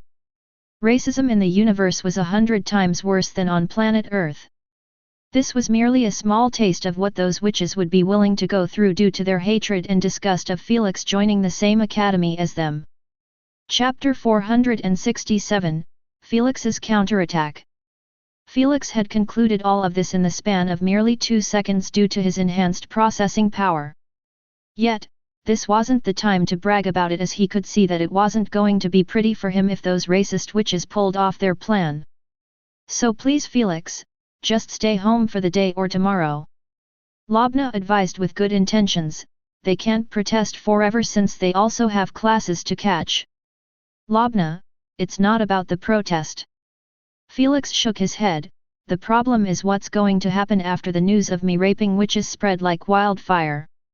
Rumors would fly around and they would be getting exaggerated every time they passed to another witch. By the time the entire academy heard of this, I wouldn't be just a rapist but a vile person to associate with. He added, even if I proved that everything is bullshit, the damage would have been already done and the image of me being a vile person would register in most witches' minds. That would definitely ruin my stay in the academy. Never underestimate the power of rumors. Felix said grimly. Rumors might start harmless but could end up causing misfortune to the targeted person, especially if his mind wasn't tough. So, what are you going to do? Lobna asked, are you going to seek help from teachers or the headmistress? No. Felix replied bluntly. The last thing Felix wanted to do was show everyone that he needed to be saved by the headmistress or the teachers like some hopeless victim. The moment he decided to join the academy, he knew that being discriminated against was going to happen one way or another. Neither the headmistress nor Lady Sphinx begged him to come here or they had claimed that they would ensure his protection against everyone. Senior, thank you for the heads up, I own you one. Felix said with an appreciative tone before hanging up. Big mistake to target me with that accusation without making proper research. Felix narrowed his eyes while speeding up, this will be the worst day of your life. 5 minutes later. In front of the main faculty, hundreds of witches were holding their bracelets up while shouting at the top of their voices in harmony, expel the rapist! Expel the rapist! Expel the rapist! All of their bracelets were projecting large holograms that were showing either picture of Felix with red lines across it, entailing their request to cancel him. Some of them were having holograms that were showing bits and pieces of a video that captured 2N.A.K.E.D witches get molested against their will by a humanoid shadow. He had a male figure and his hands kept showing to be manly as well. As for Felix's face, there was no sign of it. Yet, the crowd of witches that spanned to hundreds of them were all watching the video and discussing it between them. The teachers didn't feel like this was their business to stick their heads into since there was no benefits to them. The security guards were here just to keep a look at the protest and check if those witches didn't break the rules. Lobna, Ishtar, and a couple of other senior witches were also watching this farce while conversing about it. Seriously, you think that Felix will pull a stupid move like this right after the day he got accepted in the academy? Plus, it's impossible for him to molest a witch while everyone is wearing a bracelet. It's very clear that this is a nasty counterattack by that B***tch. A delicate witch scoffed while glaring at Lily, who was standing on a stool in front of the protest, clearly leading it. Lobna and the rest who were standing next to her all showed different responses to her claim. Well, it does seem like a deliberate move to ruin that human's reputation, but, a foxy witch arched her eyebrows and said, I read in the network that humans are known for being extremely L.U.S.Ti and can mate with anything that has a hole. The other witches who heard their conversation felt a slight shiver in their nether area at the sound of that. Where the hell did you read that? They didn't seem like they were judging her for visiting those sites, since witches had a great curiosity about sex. Some of them even pay millions of coins in the UVR to switch their race to humans or other races to get a taste of how other races have sex. But not a lot of witches proclaim that they were doing so in public, since there was a kind of stigma to it in the witch society. After all, those witches were willingly changing their own race to have Gentiles, sex.u.a.ld.e.s.i.r.es, etc. For a race that was part of the top 10 ruling power, this wasn't something to brag about. First, didn't I tell you to stop watching those videos without me? Lobna scolded. Second, why the hell are you believing the comment section of those sites? They are filled with a bunch of weirdos who post all types of unrelated comments. Just saying. The foxy witch shrugged her shoulders. Humans do have high sex.u.a.ld.e.s.i.r.es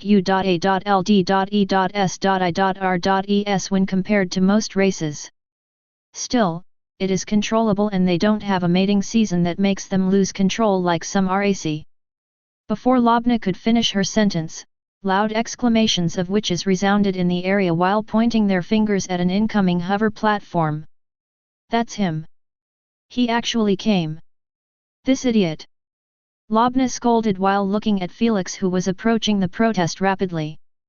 Everyone could guess that it was him, since he wasn't wearing the hat and his hair was giving him away. By the time he stopped, he was already standing 10 meters away from Lily and her army of protesters.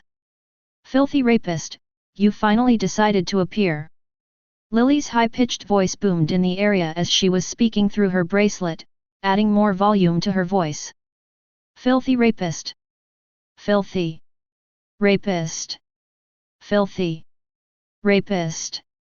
The witches behind her started chanting immediately, wanting to add pressure on Felix and also call him a rapist as much as possible. That's their goal, calling him so many times like that under the public eye until the term would get associated automatically with Felix in the witches' unconsciousness, just like in high school, where students call each other mean names and get spread and stuck in the students' minds for eternity. Heck, 20 years later, students could remember those nasty nicknames but not the actual name of the person they were making his life hell. This shit is as real as it could get. The chants kept on going for at least 10 seconds until Lily closed her tiny fist in the air. Silence descended in the area instantly. Opposite to her tiny figure, she really was respected within her society to have such control over those witches. Everyone turned to look at Felix, wanting to see his reaction to all of this. To their astonishment, Felix merely shook his head and proclaimed casually near his bracelet, "You should have done better research before going off with this plan to frame me." Everyone raised their eyebrows in surprise after hearing so, besides Lily and her society, who felt a bit bothered by his casualness.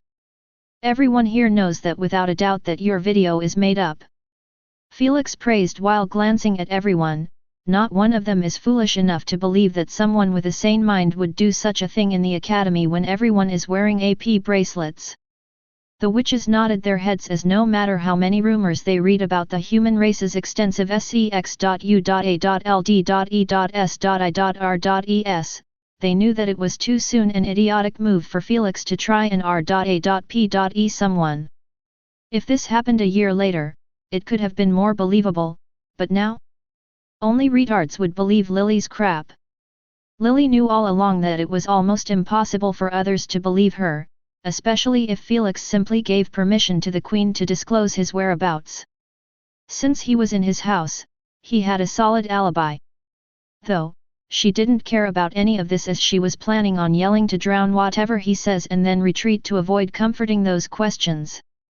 Once, Felix gets inside the faculty, that's where the fun would begin. Upon seeing that he was gaining the attraction of the crowd, Lily sent a message to her society members, drown his voice before he speaks. If he gets too close, throw yourselves on him and make it look like he is touching you. Filthy rapist. Filthy. Rapist. Filthy. Rapist. The noise had started yet again, making it impossible for anyone to hear their own voices since each witch was using the bracelet to increase their volume. They knew that as long as they don't exceed 5 minutes of protesting loudly like this, the guards wouldn't touch them. Prepare for retreat after 4 minutes. Lily ordered in her mind while sneering at Felix, whose expression had yet to change from easygoing.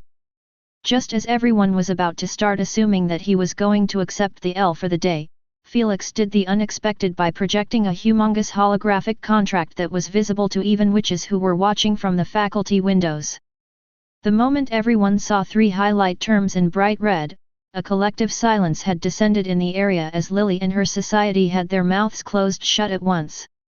Felix smiled warmly while looking at the stupefied Lily and said, "Next time, make better research." Wait, I doubt there would be the next time after this. Chapter 468, Felix's Counterattack. 2. Neither Lily nor her sisters bothered to respond to his low-key mockery as they were still finding it hard to understand how they could have missed on this.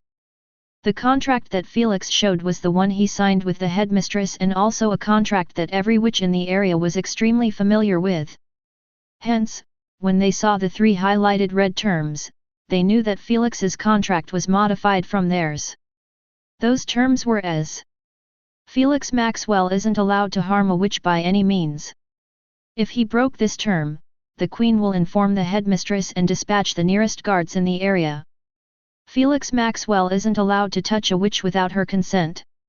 If he broke this term, the Queen will inform the headmistress and dispatch automatically the nearest guards in the area. Felix Maxwell is required to drink a weakening potion each morning for the safety of other witches, staff members, workers, etc., around the campus. If he didn't drink a potion, he needs to remain in his room for the day. If he didn't drink the potion and left his room, the headmistress would be informed immediately. Checkmate. Lobna was the first to scream out loud with a pure ecstatic expression. It was as clear as daylight for everyone that Felix would be R.A.P.Ed first by those witches before he could do so with those terms chaining him down. Right after her, the witches started chatting noisily while pointing their fingers at the terms and at Lily's expression that was getting uglier by the second. As expected from the headmistress, she wouldn't let a strong human reign free in the academy with us. A witch commented. It's so obvious, but all of us missed it since the contract had never been modified for over thousands of years now. Another witch added, making the rest next to her nod their heads in approval. This whole thing of Felix joining the academy was a totally fresh experience that made those witches pay attention to him and the viral news revolving around him. Who would bother to think of the contract in that situation? Lily, who was humiliated by Felix yesterday, was the last one to keep her cool and think about those matters before implementing a quick plan to seek revenge. I already knew that she was bullshitting, but I never thought that she would be exposed this brutally. Naima snickered while watching with the rest of Felix's classmates in the crowd. That B***tch deserve it. Her friend said with a hateful tone. It seemed like she had already some bad blood with Lily, even though she was in her first semester while Lily was in her second. It was evident that Lily was a big bully with hundreds of witches backing her up in the academy, plus she must have an authoritative teacher on the outside as well, acting like her parent. After all, those witches wouldn't fear her if she didn't have something like that to lean on. However, in this embarrassing situation, even God couldn't save her. Upon seeing that the contract's exposure had done its job perfectly, Felix removed it and requested out loud for everyone to hear, "Queen Ai, I have been explicitly framed in public and I have the evidence to prove it. I know that the framers wouldn't be punished heavily, but I want to request a 10 meters restriction order on them." The moment his voice resounded in the area, everyone's eyes were left wide open in awe by his swift counterattack. They understood that the Queen wouldn't take even a second before granting him his request after using the recording of what happened here as evidence. Since he wasn't hurt or lost anything in the process, the punishment Lily and the rest would go through was merely a slap in their backhand. He knew that if he took this to the disciplinary office, he could get more by making them cough up at least 1,000 CP each. But Felix decided to give up on that by requesting simply a restriction order that would keep all of those toxic racist abominations away from him during his stay in the academy. Hence, removing at the same time the possibility of being harassed by them constantly, making his learning experience hell. By the time those thoughts coursed past Lily's mind and saw that her revenge chances were slipping by, the Queen had already confirmed everything in a few seconds and approved on his request. A second later, Lily and her society's members all received a warning from the Queen, entailing that if they entered the 10 meters radius from Felix, they would be losing 200 CP every 5 seconds. Naturally, the Queen would supervise if Felix was abusing this punishment by getting closer to them on his own or such. "I guess we are done here." Felix smiled warmly to Lily and informed, "Now, if you don't want to lose your points, I advise you to get the F***ck out of my way." "Got it." He then jumped back on his hover platform and hovered in their direction, completely ignoring their nasty glares they were showering him. Under the watch of the witches and teachers, Felix hovered casually through their protest and reached the faculty stairs. Without turning his head, Felix beamed the hover platform in his spatial card and sprinted towards the main entrance like his life depends on it. The hell? At first, the witches were left confused by his sudden escape, but soon, it clicked in their minds. The F***er was running from them so he wouldn't be collapsed on by the crowd. No. I wanted to talk to him all day long. Damn it. Why is he so fast? A witch complained while staring at Felix, who had disappeared through the main entrance, leaving everyone behind. "Lobna, can you introduce us to him?" The foxy witch said, "Anyone who humiliates that snobbish B***tch not once but twice is a friend of mine." She said so while laughing in ridicule at Lily and her society, retreating away on their hover platforms like defeated dogs. "That's unfortunate. All right, let's head back to class." Lobna and her friends joined the crowd and entered the main entrance after the drama was over. Naima, Lara, and the rest of Felix's classmates all went to the class and found that Felix was nowhere to be seen in the lecture hall. They assumed that he was hiding by using the invisibility potion, but in fact, Felix was currently chilling in the restroom, sitting on a toilet stall. Since there wasn't a restroom for him only, he could only listen to the gossip of the witches who were entering and leaving the restroom.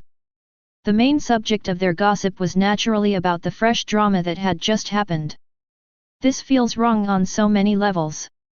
Felix scratched his chin and thought, "Should I propose to have a small bathroom made just for me, or should I ask for the key to use the staff bathroom?" Naturally, orcs and other races working in the faculty need their own bathrooms and private spaces to eat and gather. "It's better if I ask for the staff area keys so I can hang out with them before the classes begin." Felix thought that this was a great idea since students weren't allowed in those private spaces at all. Even if they didn't feel comfortable with him, Felix wasn't planning on hanging out with them when they were off duty, but just head there when it's empty. After deciding to do so, Felix glanced at the time and saw that only 5 minutes were left before the class's official start. Thus, he quickly checked the coast with his infrared vision and exited only after seeing that no witch was standing outside of his stall. Before exiting the restroom, he drank the invisibility potion and went to class. As usual, Felix saw that some witches were waiting in front of the door. Instead of getting closer, he just stood in his place until the teacher arrived and sent them away. It was actually teacher Sana from yesterday who gave Felix the impression of a shy lamp that could be pushed over quite easily by the students. Yet, all of those witches respected her request and went away instead of making a scene. Felix didn't think about it too much and just entered the class after the coast was clear. Then, he went to the back and deactivated his invisibility after taking his seat. Hell, it's truly a chore to just enter the class. When will the situation cool down? Felix complained in his mind, unbothered by the surprised exclamations of the witches near him. Chapter 469, Creating the Catalyst. Cluck. The classroom door closed shut automatically after everyone was registered to be in class. Teacher Sana smiled gently towards everyone and said, "Please close your eyes and use this link to enter the UVR." Without further ado, Felix copied the holographic link and placed his head on the table. Then, he closed his eyes shut and requested the Queen to log him in. After he opened them again, he saw that he was in front of two tables, one for materials and the other for glassware. This class was about teaching the witches how to extract the essence of materials to use them as a catalyst in the concoction. Plus, techniques on how to prepare materials perfectly as the recipe requires. This meant, each class there would be something new to teach almost irrelevant to the past classes. Hence, teacher Sana didn't address Felix about his absence in the past month. She simply snapped her finger and the holographic screen behind her had brightened up, displaying a potion, recipe, and lastly materials. This is the Flask of Intellect, a rank 1 potion. Teacher Sana disclosed with a soothing tone, it a quite niche potion that rarely gets concocted due to its poor sales. Felix nodded his head in understanding as he knew that the potion was being sold at 50 KSC and its effects weren't really that useful in most cases. It simply provides the drinker with increased cognitive skills for 10 seconds before losing effect. What's worse, it leaves the user with a nasty headache as a side effect. The reason I chose it as today's class wasn't to concoct it in the future but to learn the method to prepare its catalyst since its process is quite complicated. In addition, this catalyst process is recurring in many catalysts for rank 2 potions. Teacher Sana explained. Then, she highlighted a weird-shaped black ear that was extremely hairy. Its name was written underneath it, making Felix murmured it, Tengu's ear, is that a beast's ear or some weird species? Does anyone knows what this is? She asked. Few witches raised their hands and unsurprisingly, Lara was one of them. Teacher Sana ignored Lara and picked another witch since she knew that Lara never failed to answer a question. The information about this creature was the same as an Earthling student knowing about rare aquarium fish like wolf cichlid and flowerhorn cichlid. Great! Teacher Sana praised and inquired, anyone wants to add something else? This time only Lara raised her hand. Teacher Sana pointed at her and Lara said calmly, the Tengu creature is a creophagus-based life form that feasts on its kids since it produces thousands of them each 3 months. Its preferred habitat is underground and swamps. It has multiple predators but few prey choices. Lara just kept going and going like a robot reading off a Wikipedia page, making Felix admire her knowledge. Knowing that she was Dalalia's student simply implied that she was drinking photographic memory potions since her birth. Imagine how many books and information she consumed on daily basis to this point in time. Tonight, I will drink my own photographic memory potion and can be just like her in the future with some efforts. Felix thought with a pleased grin. I believe that should be the most important information about the Tengu creatures. Lara nodded her head in respect to Teacher Sana and stopped speaking at once. Tisk, she keeps trying to sound smart when she is merely abusing a potion. Must feel nice drinking one. Some witches clicked their tongues while some murmured with an irritated expression. It was crystal clear to Felix that Lara wasn't popular in the class. She appeared like the lonely nerd in every class that gets shit from his classmates due to their envy. He assumed this from the fact that he never seen her talking with a classmate or walking with another witch.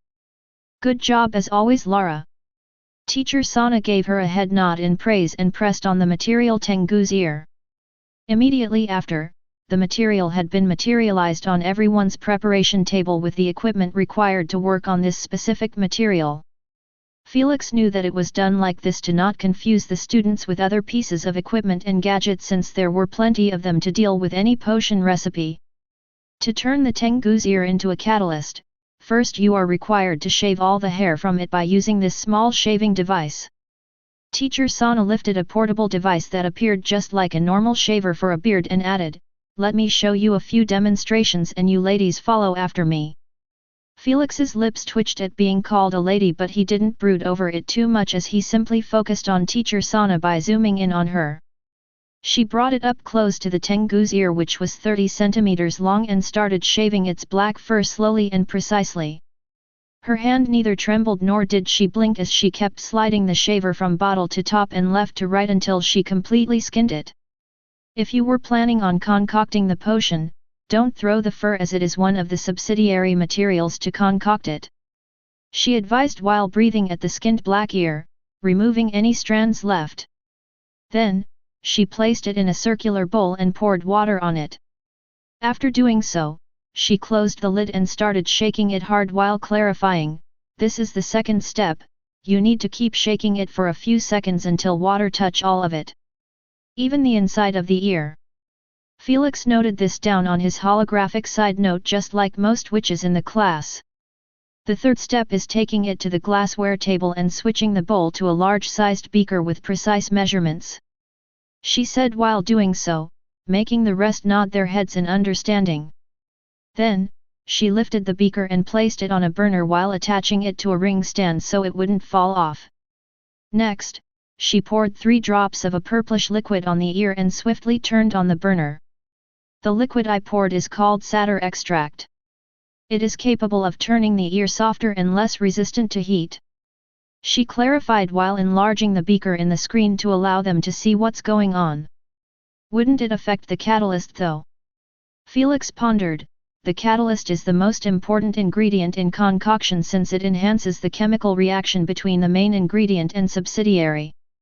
Hence, it needed to be pure or else the result wouldn't be satisfactory. Teacher Sana didn't leave him confused for long, as the moment the entire ear melted into black thick goo, she lifted the beaker with beaker tongs, a piece of lab equipment that appeared like scissors without the pointy fronts and sharpness. Then, she poured the beaker quickly into a round-bottomed flask. After making sure that all of the gooey substance was inside, she poured a different white liquid inside and gave it a good mix with the gooey substance. For those who don't know, this liquid is called the separator. Teacher Sana lifted her head and clarified while glancing at Felix, its job is to separate 2 mixed substances by breaking their molecules apart and sticking with a substance randomly. She pointed at the gooey grey substance that was beginning to lose its shape and said, "If it got stuck to the satyr extract, we can easily filter those materials later on. However, if it was the other way around, we can only get rid of the materials and try again, since there is no other substance that could split apart your material with the separator liquid. No wonder the potion is expensive. Even creating the catalyst, there is 50% of failing and trying again, wasting time and materials in the process," Felix reasoned. Although he wasn't fully clear about the separator liquid, he understood that Teacher Sana would have told them another method to extract the essence of the Tengu's ear if there was one. If there were any improvements to be done, other witches would have already done it to the recipe, since it was merely a rank 1 potion. Thankfully, it seemed like the process had turned successful, as Teacher Sana had displayed a delighted pretty smile while looking at the flask. Since the separator had attached itself to the satyr extract, we can now get rid of it since it had become a useless substance, Teacher Sana said while pouring the newly created gooey grey liquid into a different container and leaving the other inside the flask. Since they couldn't merge, it was extremely easy to separate them. Now to the final last step, we need to pour the Tengu's ear's substance into a piece of equipment called an oppressor. She went in front of the equipment that appeared like a funnel drip but with a metal rod inside of it, that was placed on a thin paper filter. So what we do is we pour it inside this long side tube and let it fill the spaced area of the oppressor. After doing so, you simply clutch the end of the metal rod from the outside and start pushing the gooey substance into the thin paper filter like this. She processed to demonstrate it by hammering down the metal rod on the gooey substance time after time until black liquid started dripping from the thin paper filter and into a test tube that was placed underneath it. This usually takes around 15 minutes before you extract the liquids inside the gooey substance. Teacher Sana stopped hammering down and said with a smile, "That liquid is the catalyst for the potion of intellect." Any questions? No one raised their hands as the demonstration was beyond informative and perfect, making them appreciate Teacher Sana for amazing teaching standards. Even Felix felt the same. "I am glad that all of you understood the gist of it." Teacher Sana extended her hand and requested, "Now, please repeat the entire process until you create the potion of intellect's catalyst." Chapter 470, The Photographic Memory Potion. Felix and the rest nodded their heads and began following the noted steps exactly as demonstrated by Teacher Sana. From shaving to mixing and finally hammering the gooey substance. Although the process was quite complicated compared to the rejuvenation potion catalyst, it was still manageable for Felix and the rest. Hence, after failing once or twice, all of them succeed in creating multiple portions of the catalyst in 2 hours. After checking on everyone's results and seeing that none of them seemed to struggle, Teacher Sana nodded her head in approval and mentioned, "This method of extraction is usable for most flesh-based catalyst materials. That's why it's highly recommended to learn it and master it." Upon seeing that all of them had nodded their heads, Teacher Sana informed them, "Practice it more in your free time, class dismissed." The moment she waved her hand, Felix and the witches all logged out from the UVR and saw that Teacher Sana was walking towards the entrance. Felix cracked his neck and stood up, planning to leave as well even though there was still another class in the afternoon. He wanted to ditch it since it was an elective class about the history of Podiwoners. Too bad, Naima and her friends collapsed on him the moment he stood up, showering him with bewitching smiles and hidden glints. "You heading to the next class, Felix?" Naima asked. "No, I have some stuff to deal with," Felix replied. "That's unfortunate." Naima pressed a finger on her lips and inquired, "Want to hang out tonight with me and the girls? We can teach you the courses that you missed for an hour or two then head to the club." Felix thought about it for a second and said, "I am down for it if we are doing the whole thing in the UVR. Felix knew that he needed to bond with his classmates and he wouldn't be able to do so if he rejected their invitations over and over again due to the ongoing situation. If reality wasn't plausible in those 2 weeks, there was always the UVR. "It's a date then." Naima clapped her hands in elation and said, "I will invite you at 2100 hours to my UVR's room to study, and then we will head to the club." "All right." Felix nodded his head in agreement. Then, he excused himself by going to the window and jumping outside. When the witches looked through the window, they noticed him going further and further away on his hover platform. "Ladies, we got a date," Naima said, smiling playfully. Back in his room, Felix laid on his bed and opened up his inbox to see if he received a reply from the Galactical Army and the Bardo royal family. Sure enough, he saw them highlighted at the top of his inbox. He clicked on one of them and read it quickly with his eyes. Then, he moved to the next one and closed them both after finishing it. It turned out, both of them expressed their D.E.S.I.R.E to make a meeting to discuss his offer first. If the meeting wasn't going to be distant and held in the UVR, he wouldn't dare accept the meeting since he knew that he would be facing 2 Origin Realm bloodliners. The heads of those 2 behemoth backgrounds in the galaxy. Those old fogies had lived for tens of thousands of years. He wasn't that confident in himself to bullshit in front of those old geezers who saw through shit he couldn't fathom. Thankfully, this was the UVR and Felix could remove all of those subtle body hints that could give him away by simply paying few coins. Alright, now I just need to keep the subject revolving around the offer and also end it in less than 2 minutes. Felix nodded his head and sent a reply, entailing that he would be ready to meet them in 3 days. 8 hours later. Felix had just finished his daily poison manipulation training after he dealt with teacher Hala's homework and the 2 hours mental energy control exercise.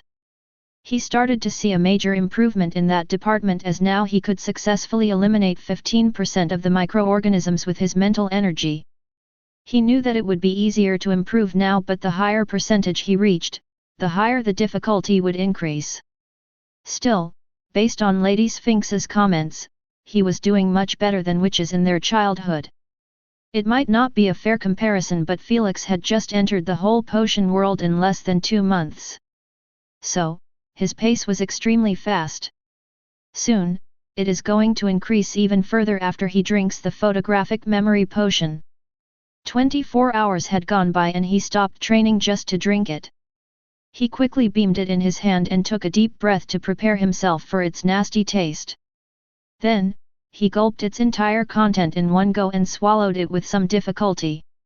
He already asked Lady Sphinx and she replied that the effect wouldn't be as bad as drinking Neuron Enhancement Potion, but he would still end up fainting. A few moments later, thud. He fell face first on the pillow and with eyes rolled at the back of his head. He remained in this state for over 5 minutes before waking up on his own, feeling like his front head was getting hammered while the back wasn't affected in the slightest. Without further ado, Felix beamed a rejuvenation potion and drank it to ease the pain. After it withdrew, he massaged his temples in comfort. "Now don't bother me with helping you recall stuff," Asna said while stretching lazily in her bed. "You wish." Felix scoffed. "Elder told me that the potion's effect is applicable only to memories I created after drinking it. The ones in the past are still inaccessible." Tisk, so annoying. Asna clicked her tongue. Unbothered, Felix beamed a book about the glassware equipment and thought, let's test my shitty memory.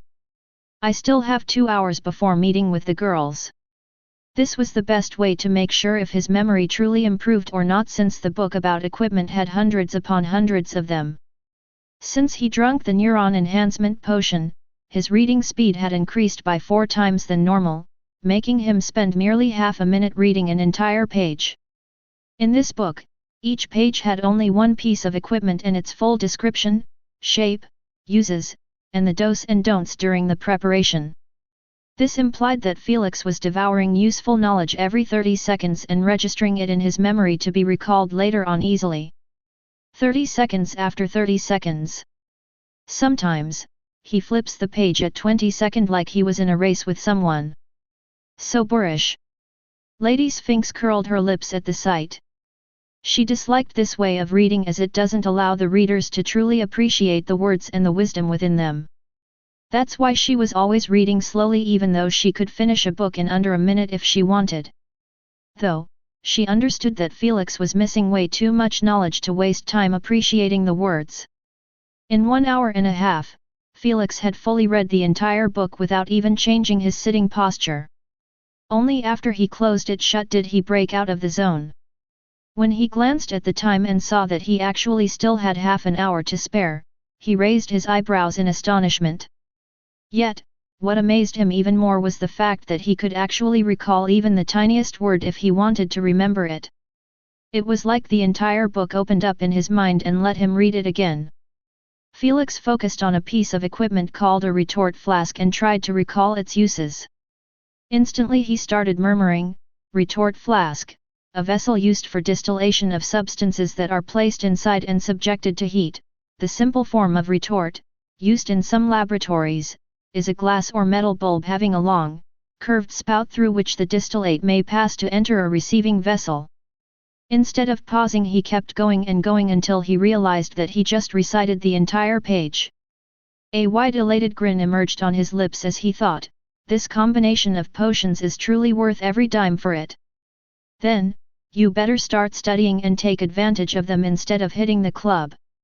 Lady Sphinx scolded without glancing at him. Give him a break. The J, Ramongendra said gently while writing something on a piece of paper. He is already doing his best and it wouldn't hurt for him to have fun from time to time. Whatever, all I know is that he needs to become one of the top 3 scorers in the first semester. Lady Sphinx said casually, making Felix remove that grin and beam another book to read. There was still some time before he heads out and he would rather use it to read another book or at least half of it. Now, he had everything in his hands to turn into a great Podiwunner. If he failed, then he truly deserves to get tortured by Lady Sphinx.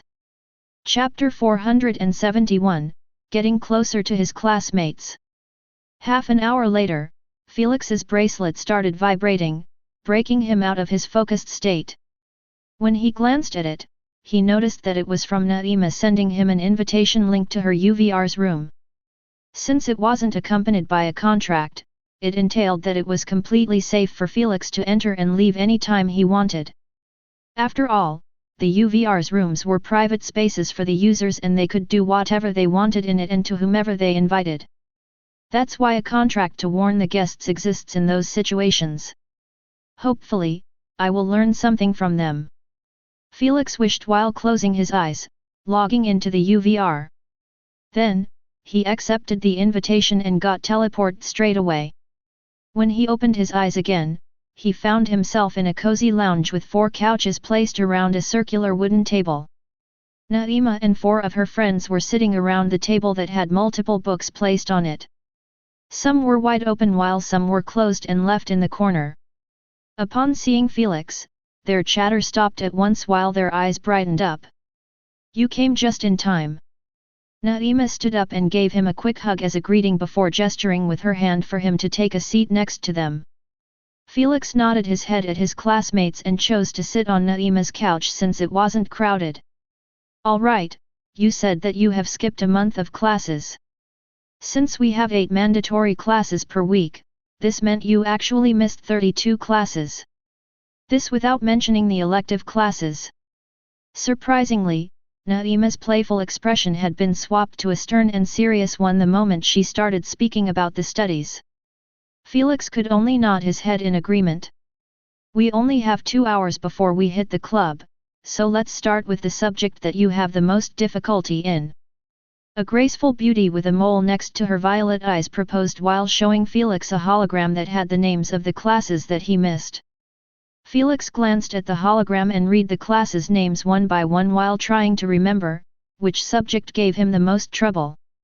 Soon, he spotted at least 5 of them. Naima picked one and suggested, let's begin with how to figure out beforehand that your potion will fail. I have no problem with that. Felix whipped out his holographic notebook and looked at her with a serious expression. He knew that he didn't need the notebook but he preferred to avoid having them asking why he wasn't noting down their explanations. Carrie, you take care of this subject. Naima said, gesturing with her finger at the graceful witch. Carrie smiled charmingly to Felix and started summarizing the entire subject and mentioning only the key points that were a must-learn. Her teaching method was indeed effective as Felix's doubts and confusion about the matter were getting cleared once at a time. When she was done a half-hour later, Felix was left with only gratitude as he now completely understood the tips to avoid wasting more resources in a concoction when it was bound to fail. You will rarely bother with those tips in rank 1 potions but they will come in handy at the later ranks. Kenny said one last time before leaning back on her couch. Got it. Felix nodded his head in appreciation. Right now, Felix had understood 4 subjects. The best part was the fact that he could totally remember everything that was taught. Ladies, you have truly been of great help today. Felix said while closing the holographic notepad. RPLEASURE. Naima smiled, how about we do this tomorrow so we can cover the rest? I don't want to waste too much of your time. Felix shook his head, rejecting her proposal politely. Don't worry, it will give us more time to know each other. Naima insisted, followed by Carrie and the rest who supported her claim. Upon seeing that all of them were okay with revising with him, Felix agreed at once and said, I will be under your care. No need for formalities. Naima giggled while standing up, let's continue our conversation on the way to the club. Which one are we going to? Felix asked since he had no idea about the establishments and their addresses in the UVR's version of Vamdarome. He wanted to know since he needed to teleport from Androxa to Vamdarome and then meet up with them in the club. Since we are students in the Royal Academy, we are allowed to enter it straight away. Carrie added. Neat. Felix said casually. He doubted that he would be stopped in front of the gate with his current popularity. Let's meet at the front gate in 30 minutes. Naima said with a questioning tone. Works for me. Felix replied. Upon finalizing the meeting, the witches waved their hands at Felix and broke off into light particles. Felix snapped his finger and followed after, emptying the room. When he unlocked his eyes in his Androxa house, he took the keys of his car and drove over to the teleportation company. Then, he climbed up to the 10th stage and exited the elevator. Vamdarom. Felix replied while standing in front of her. The ticket price is 2 million SC and you need to have an authorized ID to enter the city. The receptionist said politely. Felix straightaway placed his wrist in the scanning device and the receptionist's eyes widened in shock after seeing his full name. She looked up at Felix's face and exclaimed with a joyous expression, "You are truly landlord. I thought you were disguising him for fame like some of the people I met before. Damn, they are copying my face shamelessly without paying me for copyrights." Felix thought in disgruntlement.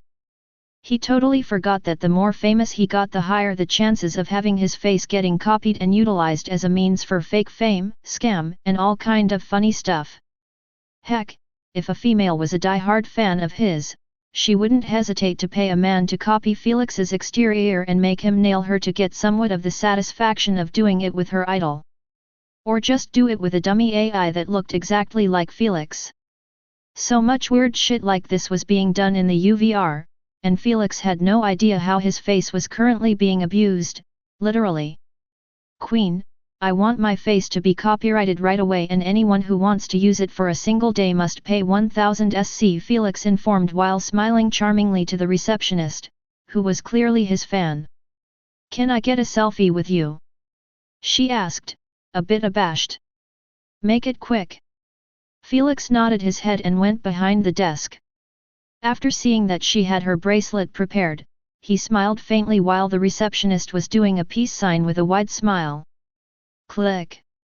Thank you. The receptionist tightened her fists with a joyous expression after seeing that the picture came out perfectly. Felix gave her a slight nod and asked, "Is my destination set?" Oh? Oh. Yes, yes. You all checked up.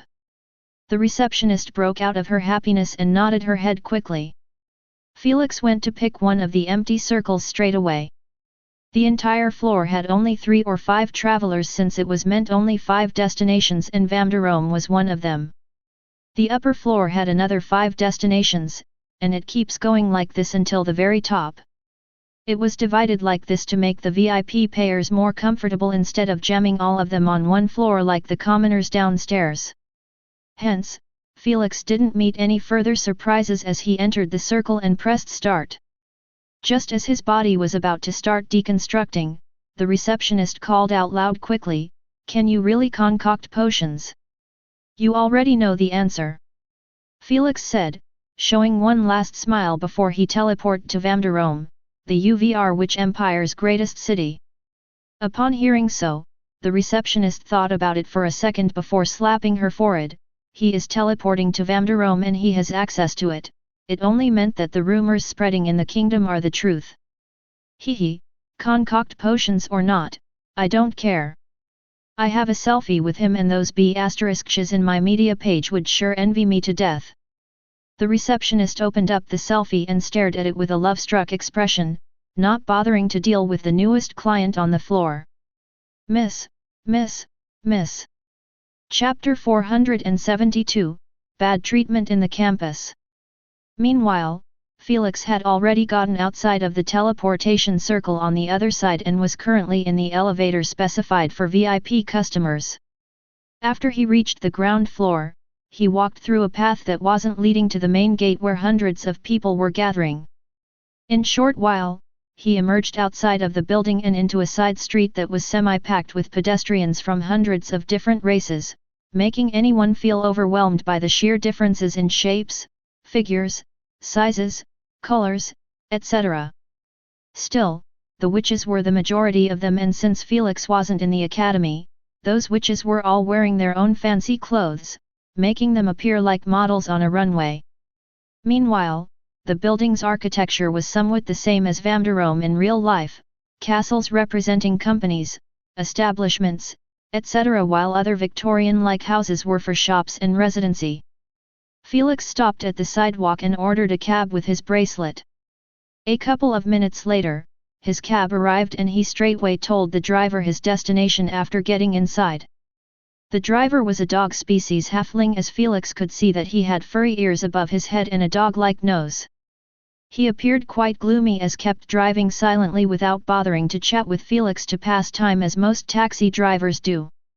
Felix didn't give a crap about the hard sh.I.P.S. of this driver as he kept looking from the window, taking in the beautiful view of pink trees spreading in every street, making the city appear lively and refreshing. In 15 minutes, Felix got out of the cab after paying him his fare. He was placed right in front of Dreamy Field nightclub. Right of the bat, he could see a long A.S. queue stretching to the end of the street, ranging from different handsome males and females of different races. In front of the queue, there was a giant brownish orc standing stiffly with his hands folded in front of his nether region and wearing black glasses. He appeared quite intimidating. "Felix! You made it just in time." Felix turned around after hearing Na'ima's crisp voice. The moment he did so, his eyebrows were raised slightly in surprise after seeing that all of the study group witches were appearing as glamorous as the other. Meanwhile, Felix wasn't too shabby either, as he was wearing a black shirt rolled up to his sleeves and black pants with casual unbranded white shoes. If his brand was up and running, he would have been wearing only them to advertise it, but sadly Emma was having trouble launching it due to the paperwork taking forever. Felix was always to date with his venture businesses since they were his golden goose that would keep laying eggs constantly if pulled off right. While Mr. Igrees was on the right track, Emma was a bit in a tough spot due to Felix's identity exposure. After all, just a bribe here and there and his paperwork could take up to half a year to proceed. That's because Emma made the brand as a company. Felix left the situation for Emma to handle, completely washing his hands off it. "Beauties, lead the way please." Felix smiled while gesturing with his hand for them to walk in front. "Aren't you a gentleman?" Na'ima laughed softly. "From what I heard in your galaxy's network, they are calling you a selfish prick and a merciless devil. You know us humans, we just love to exaggerate." Felix said with his eyelids twitching. "Let's get a table inside and some drinks first," Felix said while nearing the bodyguard. Instead of staying in front, he left Na'ima and the ladies to take care of it. As expected, they got access with a single glance. But when he tried to follow them, the bodyguard stopped him with his thick forearm, resembling an apple tree stem. "Gorbag, he is with us," Na'ima said while waving her hand. Why is Miss Na'ima hanging out with a human?" Gorbag thought while removing his arm, giving Felix access. Although he was curious, he didn't plan on sticking his nose in those matters. He was merely a gatekeeper. Shortly after, Felix regrouped with the girls and they had all went past a couple of doors that were named as such: Club N1 Rock Music, Club N2 Com Music, Club N3 Classic Music, etc. Those doors were opening up from time to time, showing different styled club floors and atmosphere. Let's go with soothing music in the background at first. A cute witch with a braided orange hairstyle and an oval face suggested while pointing at the second gate. All of them nodded their heads and entered at once. The moment their foot stepped inside, space got enlarged immensely while the atmosphere had changed completely as they had just stepped into a different dimension. The table was arch-shaped while affixed to the wall, making it easier for everyone to be near each other while also enjoying the dance floor that was more like a ballroom where couples dance while holding each other. Unsurprisingly, witches weren't hanging in this club room as they wanted to release stress not added after seeing two couples acting lovey-dovey while they can't even comprehend that feeling. But soon, Felix was startled after spotting Lily and three witches that took part in the protest, sitting on the other side of the ballroom. If it wasn't for his enhanced vision, he wouldn't even spot them since the distance was quite far. To meet with her twice, what an unlucky A.S.S. day. Felix cursed while switching his vision to Naima and the rest.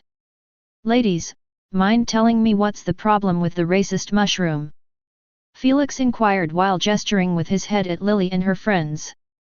Naima and the girls were forced to pull out their tails' eye to spot Lily and her friends since they were at the other side of the ballroom. That snobbish B*TCH is here. Naima curled her lips in disgust. What a way to ruin my night. Naima thought about it for a second and shook her head. No, the restriction order placed on her by the Queen applies even in the UVR. So, she can't approach Felix at all even if she noticed us. Ladies, I am just asking about her deal. Felix said speechlessly, I also have no plans of changing club floors. Naima zoomed in on Lily's dark face as she drank a glass of alcohol after another, appearing like she was drowning her resentment at the public humiliation she faced in the morning. Well, as much as I want to tell you that there is a backstory and drama revolving around her extensive sense of superiority against other lower-class races, there is simply none. Naima proclaimed with a revolted tone, she is simply born like this, feeling like she is a goddess figure in front of lower-class races. Everyone must bow their heads and show absolute subservience. That's why she is disliked by the majority of the witches. Carrie added, videos of her abusing her? The hard-working races in our campus are always spreading on a daily basis until they became the norm.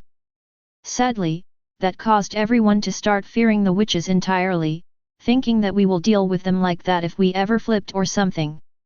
The cute witch smiled bitterly and narrated, 3 days ago, my lunch delivery man refused to look at me in the eyes like I will bite his head or something. I see. Felix rubbed his chin with a thoughtful expression. Why aren't you doing anything about it? Felix added another question, even better, why is the academy staff not taking care of it? I believe her actions had earned her 10 times of expulsion. If it was against another student then sure. But against those races who were being considered as servants by senior witches. Naima shook her head, no witch will ever get expelled for that unless she got someone killed or beat him to a cripple stage. As for bullying, the staff and security guards just bat one eye and allow it since if those servants couldn't handle it, they could just quit and get replaced in a heartbeat. No wonder. Felix said with a head nod, fully having the big picture now about the treatment of other races. He knew that the only reason Naima and the girls were this cool with being beside him was due to his student and SG status. If he was a commoner as well, they wouldn't bully him but they sure wouldn't give him a second glance. Strength brings both money and reputation. The stronger I get, the less crap I will be getting from others. Felix thought while glancing one last time at the racist mushroom. You shouldn't drop your guards against her though. Naima warned, I doubt she would give up aiming at your head just because she can't get closer to you. I know. Felix nodded his head. For a mega racist like her, there was absolutely no way she could handle seeing Felix walking with the academy outfit on daily basis. If she can't make a move for her society, then she could easily hire servants or witches to antagonize him. However, he wasn't too worried as he knew that her playing cards were limited. The moment she ****ed up something, he would be there to make her regret it. While the servants couldn't fight back and make her pay for the bullying, Felix could totally do so since he was a student. Alright, stop giving that snobbish B****TCH this much attention, we are here to party after all. Naima said while opening up the menu and ordering a couple of alcoholic bottles from different variations. I have ordered some pretty hardcore stuff, can you handle your drinks? Naima asked with a playful smile. More than you know. Felix sighed without elaborating about his poison immunity. Chapter 473, Entering the Queen's Royal Palace. Poison immunity made it impossible for Felix to enjoy alcohol in real life. Thankfully, he was in the UVR, making it possible to tone it down so he could at least get somewhat drunk. After the bottles and glasses were brought, Felix picked one and removed its lid. Then he poured half a glass for all of them. Should we make a toast for Felix? Carrie proposed. Definitely. This should be a celebratory party for his enrollment. Naima agreed at once and raised her glass, to Felix. The first non-witch podi winner. Cheers. Clug. After the toast and a couple more drinks, the mood got less formal and more chummy as the girls had let go of themselves and just spoke what was in their minds. Since Felix had lowered his alcohol resistance, he was also starting to get a bit drunk, but nothing major that make him say shit he shouldn't have. He just enjoyed the feeling of intoxication with the company, a feeling he almost forgot about it due to his friendless life. The only friend he had was Olivia, and he didn't want to drink with her since she was still a bit childish. You are truly in luck. Naima said enviously, it's really rare to see the queen even in the network, don't even mention face to face. Oh? Well, besides the info I collected in the UVR, I don't know much about her. So, besides being honored to be invited and receive the citizenship, I don't know what else to feel. Felix admitted. The Witch Queen is a legendary figure in the Empire. Carrie narrated in admiration, she is the youngest witch to ever reach sage rank at the age of 24. In addition, she is a highly acclaimed politician as she had helped our race get better deals in the SG Alliance over the years. Those are just a few of her achievements over the years of her ruling. Naomi murmured with her head leaning over Naima's shoulder. I see. Felix said to them while conversing with Lady Sphinx telepathically, Elder, didn't you say that the queen is worst compared to the previous queen that you taught? So how could she be the first ever sage? Lady Sphinx, who was bullying Ramongendra in chess, glanced upward and said calmly, getting a sage license is nothing compared to the world of potion making after it. The current queen is too engrossed in politics and also a tad playful. This made her improvement slow down immensely, unlike my previous students. No wonder. Felix thought, so other queens didn't perform as stellar as the current queen in bringing the empire the most benefits. But, they were better podi winners. Sigh, time is truly too limited to do everything at once. Felix glanced at the alcohol glass in his hand and decided, I should probably head home after this glass and do something productive. He already spent an hour in the club and he believed that should be enough playtime for the day. Naima immediately clasped his arm and gave him a puppy look, it's so soon. Can't you stay another hour with us? We still haven't even played some drinking games. The others all gave him the same look that would sure soften anyone if it was released from those four beauties. Too bad, Felix was already immune to beauty and puppy looks from Asna after getting tricked once or twice at the start to do her bidding. Hence, he gave them a quick hug and said, another time ladies, another time. Immediately after, he turned around and left through the door, going back to the main street where he took a cab and went to one of the real estate companies. Naturally, he didn't want to teleport back to Androxa City since he would be spending a lot of time here. Since he didn't have a house yet, he needed to pick one and a car. Thankfully, in the UVR that process doesn't take more than an hour unless one was too picky about his choices. Felix simply paid for a double standard house and a casual classy hovercar in under 30 minutes. Then, he entered his new house that was modified on the inside to have a modern style, unlike the outside. After getting comfortable in it, Felix immediately brought out the same book from before and continued reading from where he left. Tomorrow morning, Felix had been awake for 4 hours now as he had straightaway integrated 5% of Thor's essence, pushing him to 16%. That allowed him to unlock 2 lightning-based passives and replace 2 sand passives. Those passives were lightning immunity and lightning quick reflexes. They replaced absolute sand defense and sand hardening. Felix was pleased with both of them as lightning immunity was a must-have passive to utilize his element, while lightning quick reflexes was an ability that he didn't know he needed until he read what it does. It allowed him to react normally while boosting his speed with lightning. Since his element had multiple speed-based abilities, this passive was God-sent as he would be able to bring their utmost potential. Before in the measurement center when he was running around in the track by using his absorbed lightning, he was fast alright but he wasn't truly able to see his surrendering clearly. If he actually used his speed to escape or such, he might not be able to react fast enough when a tree appears in front of him or such. Though, with his enhanced reaction and senses from integration and neuron enhancement potion, this was quite unlikely to happen. The only downside was the fact that he was lacking a defensive ability like absolute sand defense. If I am fast enough to dodge their attacks, I won't be using defensive abilities either way. Felix reasoned while changing his clothes preparing for Teacher Hala's afternoon class. He already finished her homework in less than an hour due to his photographic memory. After she grades it, he would get 100 CP which he desperately needed to get breakfast as he was completely broke. No, he was actually in debt since he hasn't paid the rent yet for his room.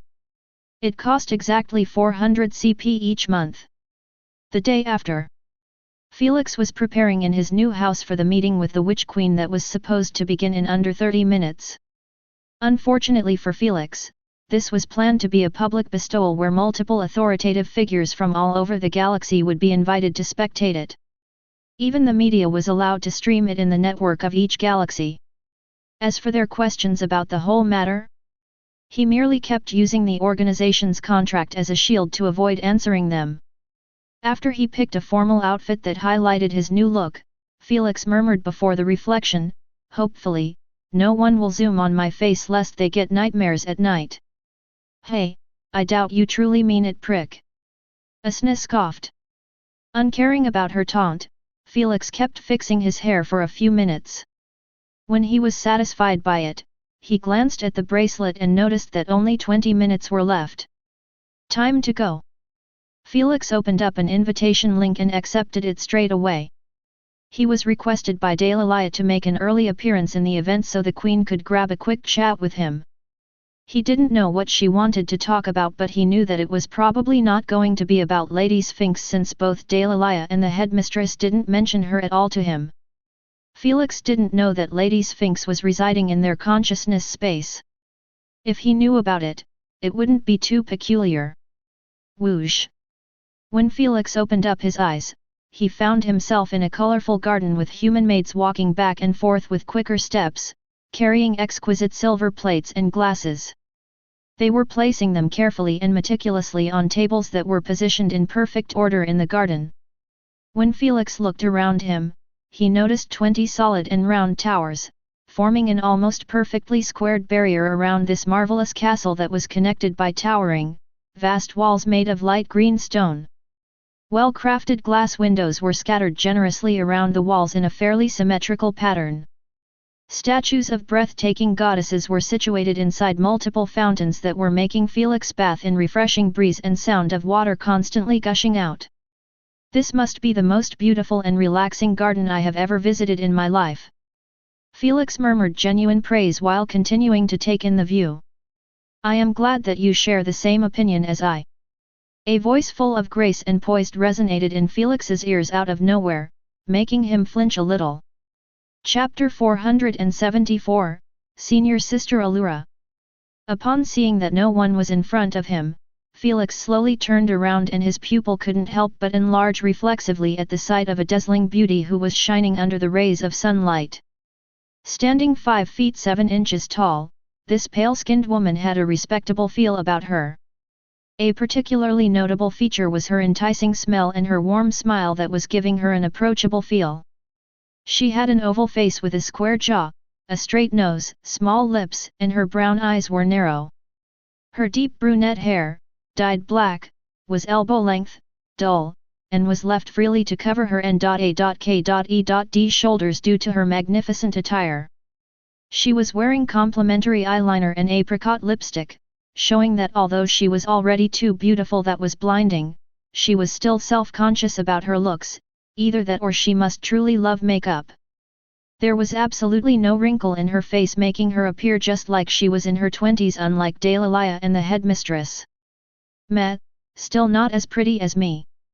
Asna yawned while switching her gaze to her TV screen, not bothering with the stunned Felix. After the initial daze, Felix broke out of it in a heartbeat and bowed his head with his forearm placed on his stomach. It's truly a delight to finally meet the exalted and heroic queen. No need for formalities. The queen waved her hand dismissively at the maids and sat casually at the table next to him. Upon seeing that the garden was emptied, she patted the seat next to her and said with a warm smile, "Call me senior sister Allura since we share the same master." Master. It seems like she is a bit misinformed of my relationship with the elder. But, it's much better this way. Felix thought to himself while sitting beside her with a polite smile. While Asna and the J. Ramongandra were chuckling at her stinginess, Lady Sphinx merely flipped a page in her book, not even glancing at Felix and Allura. Meanwhile, Felix gave a hollowed laugh to hide his awkwardness since he didn't want to answer or lie to her. He knew that he wouldn't be able to fool her since she was the queen of the witch race. If someone fooled her, then they should be proud of it for the rest of their lives. As for his denial to answer was because Lady Sphinx clearly didn't mention anything about his eyes to Allura. He wasn't stupid to do that. Upon seeing his awkward silence, Allura tapped her thin long finger on the table and said with a faint smile, "Fine then, keep your secrets. Just know that the guests invited to this event wouldn't like your silence at all when they ask you about your eye's source." She added casually, "When you lie to them about the fact that you were born with those eyes, they would easily smell your lies. Indeed, that's why I was planning on making my face expressionless artificially and mix truths with lies, making it extremely hard to find out." Felix said while rubbing his chin, getting too comfortable beside Allura. Well, she did give him the green light and he didn't want to keep faking formalities for the sake of statute when she clearly didn't want him to. Sounds good but I can make it better." Allura said in a friendly tone, "You don't have to worry about them using abilities on you since this is my palace is in my UVR's room and I have blocked them." Felix knew those race leaders wouldn't bother to come here but they would send their subordinates who were by far 5 times or stronger than origin bloodliners. However, with those two methods, they wouldn't be able to guess his intentions even if they were the leaders themselves. "Since you seem prepared, I have no fear that you might expose the existence of my master or the primogenitor's games," Allura said. "Elder, were you the telling her about those games, or are they known to all race leaders?" Felix asked swiftly as he knew that the answer would lead to 2 different meanings. Naturally, not every leader knows about it but those at the top all have knowledge of it. Lady Sphinx replied, "After all, there can't be primogenitor's games without the 10 ruling leaders vote to accept them at once.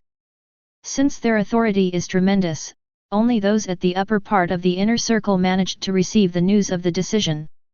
Those at the bottom of the inner circle like your race have no clue about them." "That's good to hear."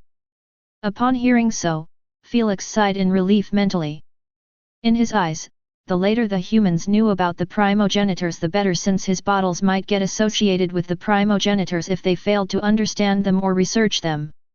As for other leaders with knowledge about primogenitors, they have a ton of important shit on their plate to care about bottles that give 9 abilities to humans. After all, they have galaxies to manage.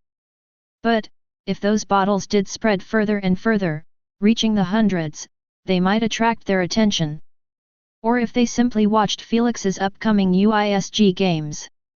Hence, the alive primogenitors wouldn't come after him for spreading their essence and utilizing it without their consent. At that point, neither Lady Sphinx nor the J. Ramongandra could protect him since he was indeed in the wrong. Since Phoenix was known for being asleep all the time, he wasn't too worried about her. "Senior sister, may I know what did Master tell you about me?" Felix asked politely. Meanwhile, Lady Sphinx just rolled her eyes at his shamelessness of calling her his master when he made it clear that he wasn't worthy of the position. "Well, she told me that she chose you as her champion, which is quite odd considering that you humans are a bit on the weaker side against other races, but I know that Master's mind is wired differently than us mortals." Allura leaned closer to Felix while inspecting his face, trying to see what was the secret ingredient that would make Felix a great champion and win bets for Lady Sphinx. Alas, she looked and looked, the only thing she managed to see was Felix's easygoing smile. "I was quite busy so I didn't check on your fights in the games, but are you that good to move my master?" Allura leaned back on her chair while continuing to speak. I don't know if she mentioned this or not, but she had already lost many champions in the games, causing her a massive loss of materials and a key to one separated dimension. So, those games are truly not just games. If a champion lost a bet with a stake like this, Felix didn't know if the primogenitors were going to be cool with it or get rid of the champion and replace it with another. Naturally, he gets replaced if he survived the battle. Lady Sphinx said casually, "Why do you think we call them champions?" Their only option was to win and win. Cough, elders, you are not going to kill me or something if I lost, right? Felix asked with a forced laugh. Lady Sphinx and the J. Ramungand shared a hidden playful glint and said at the same time, "Naturally we won't kill you." Before Felix could smile warmly, chills coursed on his spike after hearing them following with, "But we will make sure to beat you up to plump for 3 days straight." After Felix's chat with the Allura was over, he remained seated in the garden, waiting to get teleported into the palace hall's entrance, where the bestowal would be held. All of the attendants would be seated there as well. Seeing that he would be doing nothing for the next 15 minutes, Felix opened the stream of the event that was spread universal-wide. Hence, the stream numbers were modest, reaching up to 9.9 trillion concurrent viewers. Naturally, most of them were humans. During the break of the news, the majority of people who were shit-talking Felix due to his bloodlines did a 180 degrees switch. Now, they were the loudest supporters of Felix, claiming that he was the greatest junior of all time, plus additional flattery that would make anyone's ego break through the roof. This sudden change was naturally caused by Felix's AAA dual citizenship that was never given to a single human ever. Witches give it only to non-natives that were truly considered as their friends and asset. To be considered like that by one of the top 10 ruling races in the universe was truly an honor to the individual and the race he represents. Not mentioning being the first human Podi winner in the history of the universe. Nonetheless, the commoners and bloodliners' reaction was nothing compared to the upper echelons. They dropped every thought they had about making a move on Felix in the light, as it was evident that the Phantom Organization's roots were terrifyingly deep to make the Witch Queen herself indirectly that she was backing Felix. After all, he was given that citizenship without doing anything. Humans' hypocrisy is truly one of their worst traits. Felix shook his head at the flattering comments. Chapter 475, the AAA Citizenship Bestowal. Well, Felix knew that he wasn't that different, as he could be a hypocrite sometimes, but it could never be this bad. Whatever, there are bad apples in everything. Felix raised his head from the comment section and focused on the main event. It was held in a magnificent and poised throne chamber. It was wide enough to hold hundreds of people on the sides, leaving the center for the guest of honor a clear path to the throne. The throne didn't appear flamboyant with blinding golden light, but just a casual black armchair with a cup holder and a stretcher for Queen Allura's feet. The moment Felix saw it, he couldn't help but imagine Allura sitting on it in her pajamas and drinking a cup of coffee while her advisors update her about the Empire's situation. She is truly a free spirit who doesn't like formalities. Felix chuckled while switching his vision to the guests who were sitting on orderly chairs while wearing formal outfits. He recognized some of them while the rest he had absolutely no clue about their identity. The Maganda chief, the Galactical Army's second commander, and even the Bardot family 8th princess is here. Felix arched his eyebrows after seeing them all here. He knew that they were going to request a chat with him after the event about the bloodlines. After all, the meeting about the 2 remaining bottles was scheduled to be held straight after the evening. He preferred conversing with them with his organization's persona. With all those heavyweight personals from other races, I doubt they would have a chance to approach me fur. Before Felix could finish his thought, a loud stern feminine voice resounded in the throne chamber after light particles started to get constructed in front of the throne. Everyone stood up in a hasty manner, not daring to disrespect the queen in the public stream. They knew that many eyes were on them and a tiny mistake could potentially ruin their careers. Whoosh! With a small light explosion, the breathtaking Allura had been fully manifested before all, showing to the entire universe her unmatched beauty that ranks her at the very top compared to the rest. This time, she was wearing an actual red gown and a crown, adding to her prestigious aura. Bless the Queen! Bless the Queen! Bless the Queen! Everyone in the chamber yelled 3 times in a row almost harmoniously due to them being on many occasions like those. Please get comfortable. Alana waved her hand downward, suggesting for them to take a seat. Upon seeing that all of them were seated, she placed her leg above the other, making her advisors sigh in dejection. All of them were old traditional witches who abhorred her casual antics, Dalilah included. Too bad, she was called the Queen for a reason. Friends from all parts of the universe, I am incredibly honored and pleased to have you as the Empire's guests on this wonderful day that would mark the birth of the first AAA dual citizenship human. The Queen announced with a warm smile while eyeing them. Clap clap clap! Heartful applause engulfed the chamber after Allura had finished speaking. Even the stream chat was loaded with hands clapping emojis. When it died down, Allura extended her hand at the throne chamber's entrance and said, without further ado, please welcome Felix Maxwell, the witch race newest member to the family. Wait, what? Felix, who was watching the stream, was dumbfounded when he heard so and found himself breaking into light particles against his will. Who could blame him? He was told by Madame Dalilah in the email about the entire procedures of the bestowal occasion. In it, she clearly stated that Queen Allura was going to give off a 10-minute speech.